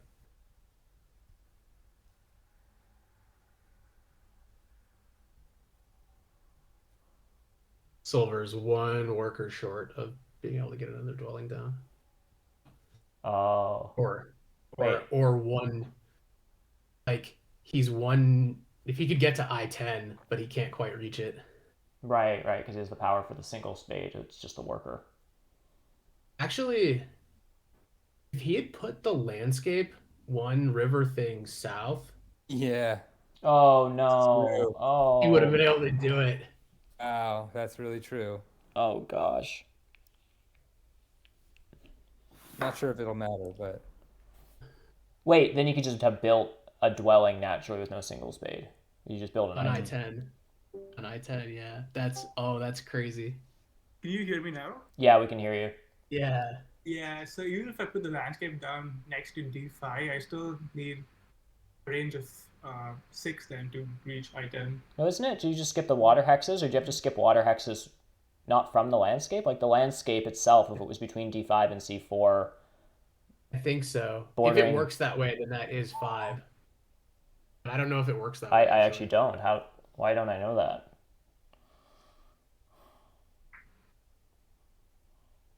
Yeah, It definitely works that way with the river. Oh, walker. it couldn't work like that because would he be connected? Like we wouldn't consider him connect. Does the landscape count for connection in that regard? If you have 2 structures that are 7 river spots apart, but you have like a landscape, or like 6 river spots apart, but you have a landscape, like, can you connect off a landscape and not a structure directly? I don't actually know. It's the same question, I guess. Yeah, it's the same question. I don't know. I think you can, because I think... done. Anyhow, I don't know. So you're done. I'm done.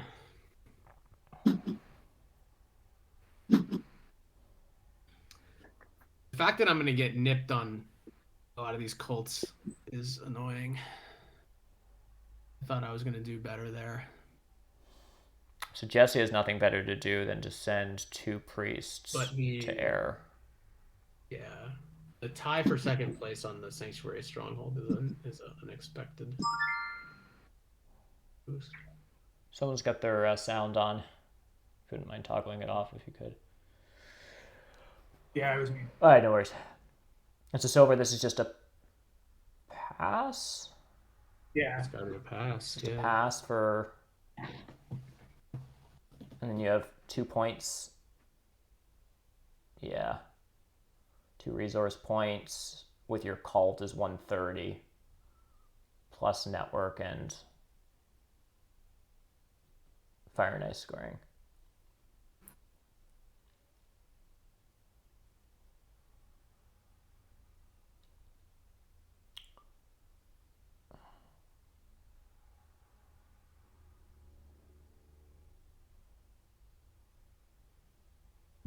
Yeah, silver's got this by like 5 or so. Looks like. Oh, it's super annoying. You have nothing better to do with that priest, Jesse. I guess we have to just trade queens here. Yeah. Oh, what am I talking about? I still have the resources for the dwelling. Getting the server error. Oh. Really? Oh, there you go.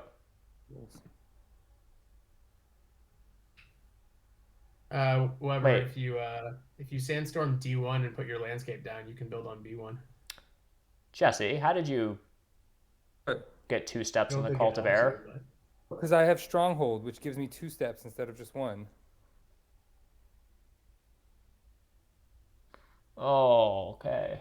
All right. I mean, I don't think it matters because I can still get out my dwelling, and I don't think that made a difference for me, but it could have.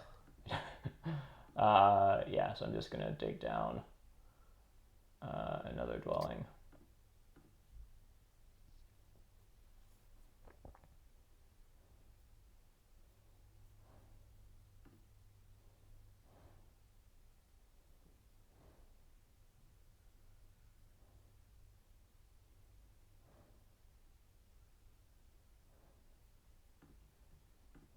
Oh no, guys! I may end up losing by those 2 points. Are you serious? I think it might be 3 actually. So Oof. I was trying to do math quickly. Oh, what a disaster! I mean, there's certainly other things I could point to too that were not great, but You're I'm losing. pretty happy with that recovery in round 1 though. For a hot was second there, great. I was like, oh man, this is No, that really bad. screwed up my game plan. I did not think that you could do that. You could do what? When he recouped with the brown switch, that totally shifted what I thought that side of the board was gonna look like. It makes the spade tile in round 1 like that much more valuable for the shapeshifters. Yeah, I lost by 3. Okay, so I feel a tiny bit better now.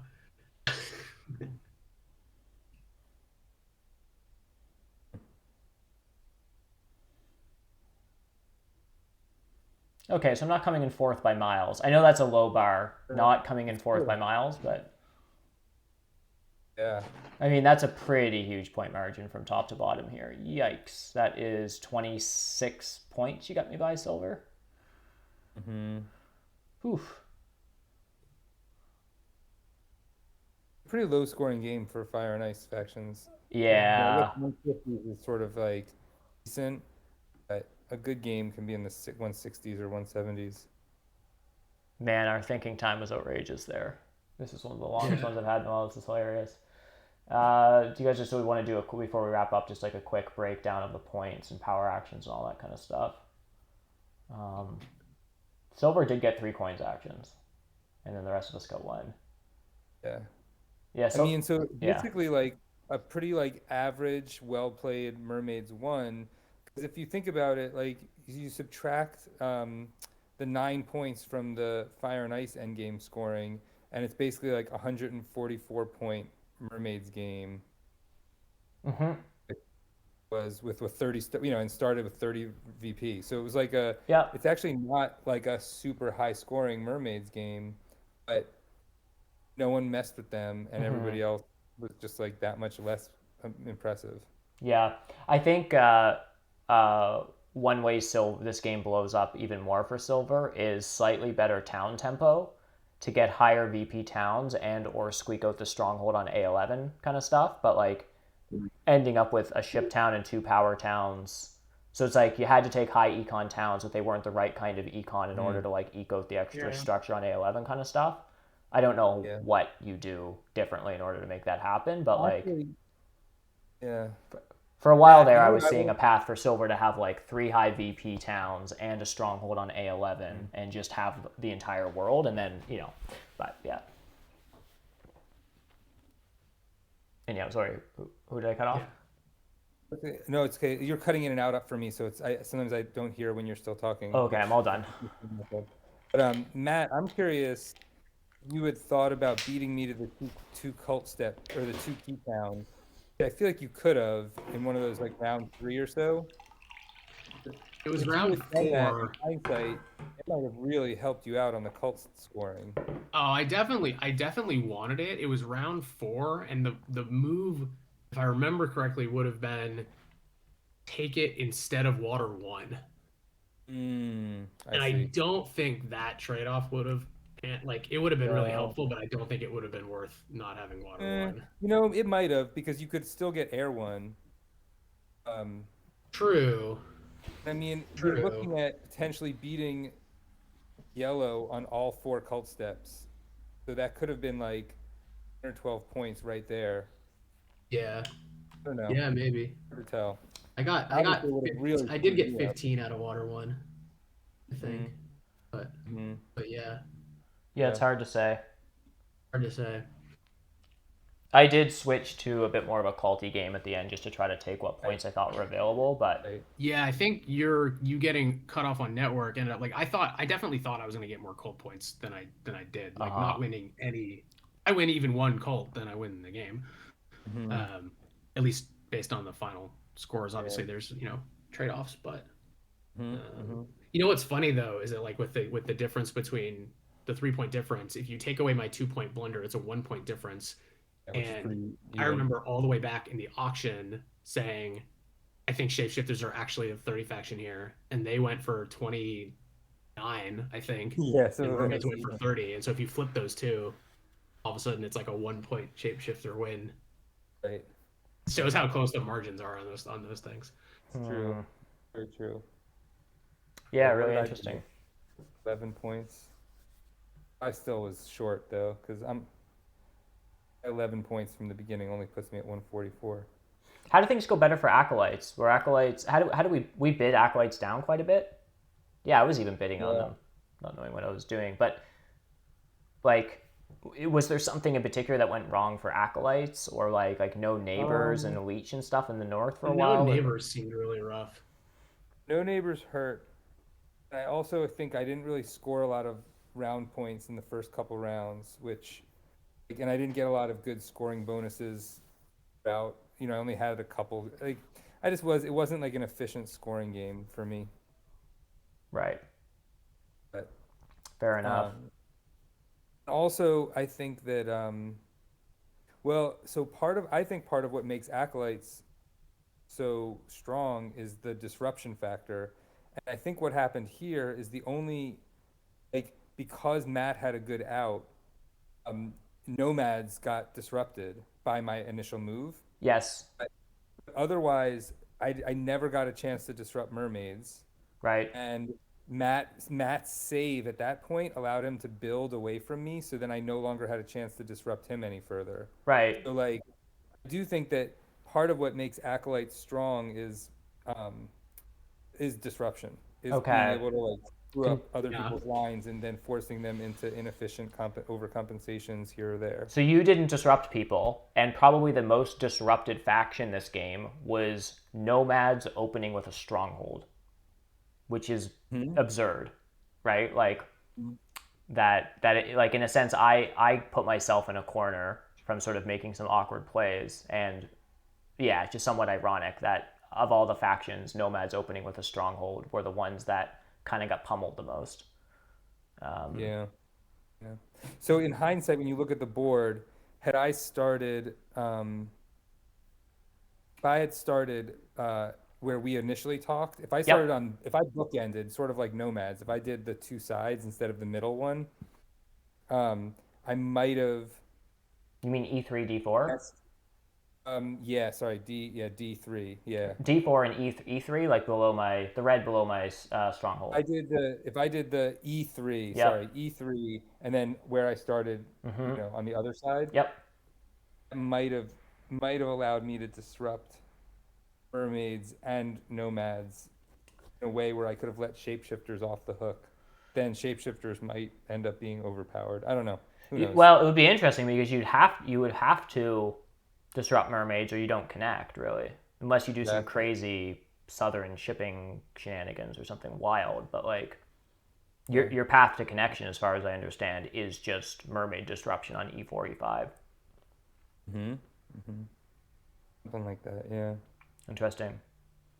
Anyway, very cool. Well, I really appreciate you guys coming on and doing this. It was a lot of fun to hang out and chat with you guys and to learn more about these Fire and Ice factions. Yeah, this is really fun. Yeah. I have to hope that I beat Matt in our Fire and Ice ladder game. When's that coming up? Or I guess that's ongoing, isn't it? Is it an async game? It's about to end. I need to take an action. You're gonna beat me, but I think the Alchemists are gonna win. Oh shit! Really? Yeah. You are that Alchemist. What do you mean? Oh, no, the Alchemist, Dullery, that guy. Yeah, I don't think he's gonna win. I'm acolytes in that game. Yeah. We'll see. Just while I've got you guys, do any of you guys have any other Terra Mystica stuff going on that you want to announce? Matt, you've started streaming a little bit, is that correct? Yeah, I've done a little bit. I did my first actual stream while I'm playing yesterday, so I might try to do a little bit more of that. And what is your It's just twitch.tv/MattTheLesser. Okay, I see it here. I'm just gonna post it in the chat here for folks. So yeah, you can watch the VOD from yesterday. I did a Fire and Ice game where I actually played Chaos Munitions, but Dragon Lords and Yetis were in the game, so that was fun. Awesome, very cool. Yeah, for sure. Check Matt out. Give him a follow on Twitch and stay tuned for his kind of stuff. And you'll just posting in some of the community discords when you go live. Yeah, I'll post in the discords, and I'll probably I've been having fun broadcasting games that I'm not playing too. I did one of the Premier League TMTL games. Right. I'll probably try to do a Fire 2 open game or two with the new tournament starting up. So that'll be fun. That's awesome. Very cool. Well, that's great, guys. Well, once again, thanks so much. Do any of you guys have sort of any final thoughts before we wrap up? I don't mean to cut the conversation off. I just don't want to take up any more of your guys' Saturday afternoon. Yeah. All good. You guys all good? Cool. Well, good. Once again, thanks so much for coming on. Thanks everyone for tuning in. Yep. I realize there's a lot of people dropping in and out throughout the stream, which I appreciate. It was also a bit of a slower stream today from a viewer perspective, just because the F2O qualifiers were ongoing today. So I hope everyone who had was competing in that had good games and stuff. I'll be interested to see how that went. But thanks to those who did tune in for that. And stay tuned for updates in the Discord about when I'm going live with more arena streams in the coming week, and of course for details regarding Open Table next weekend. All from me for now. Thanks everyone, and we'll see you on the next one. Bye now. Cool, we're off.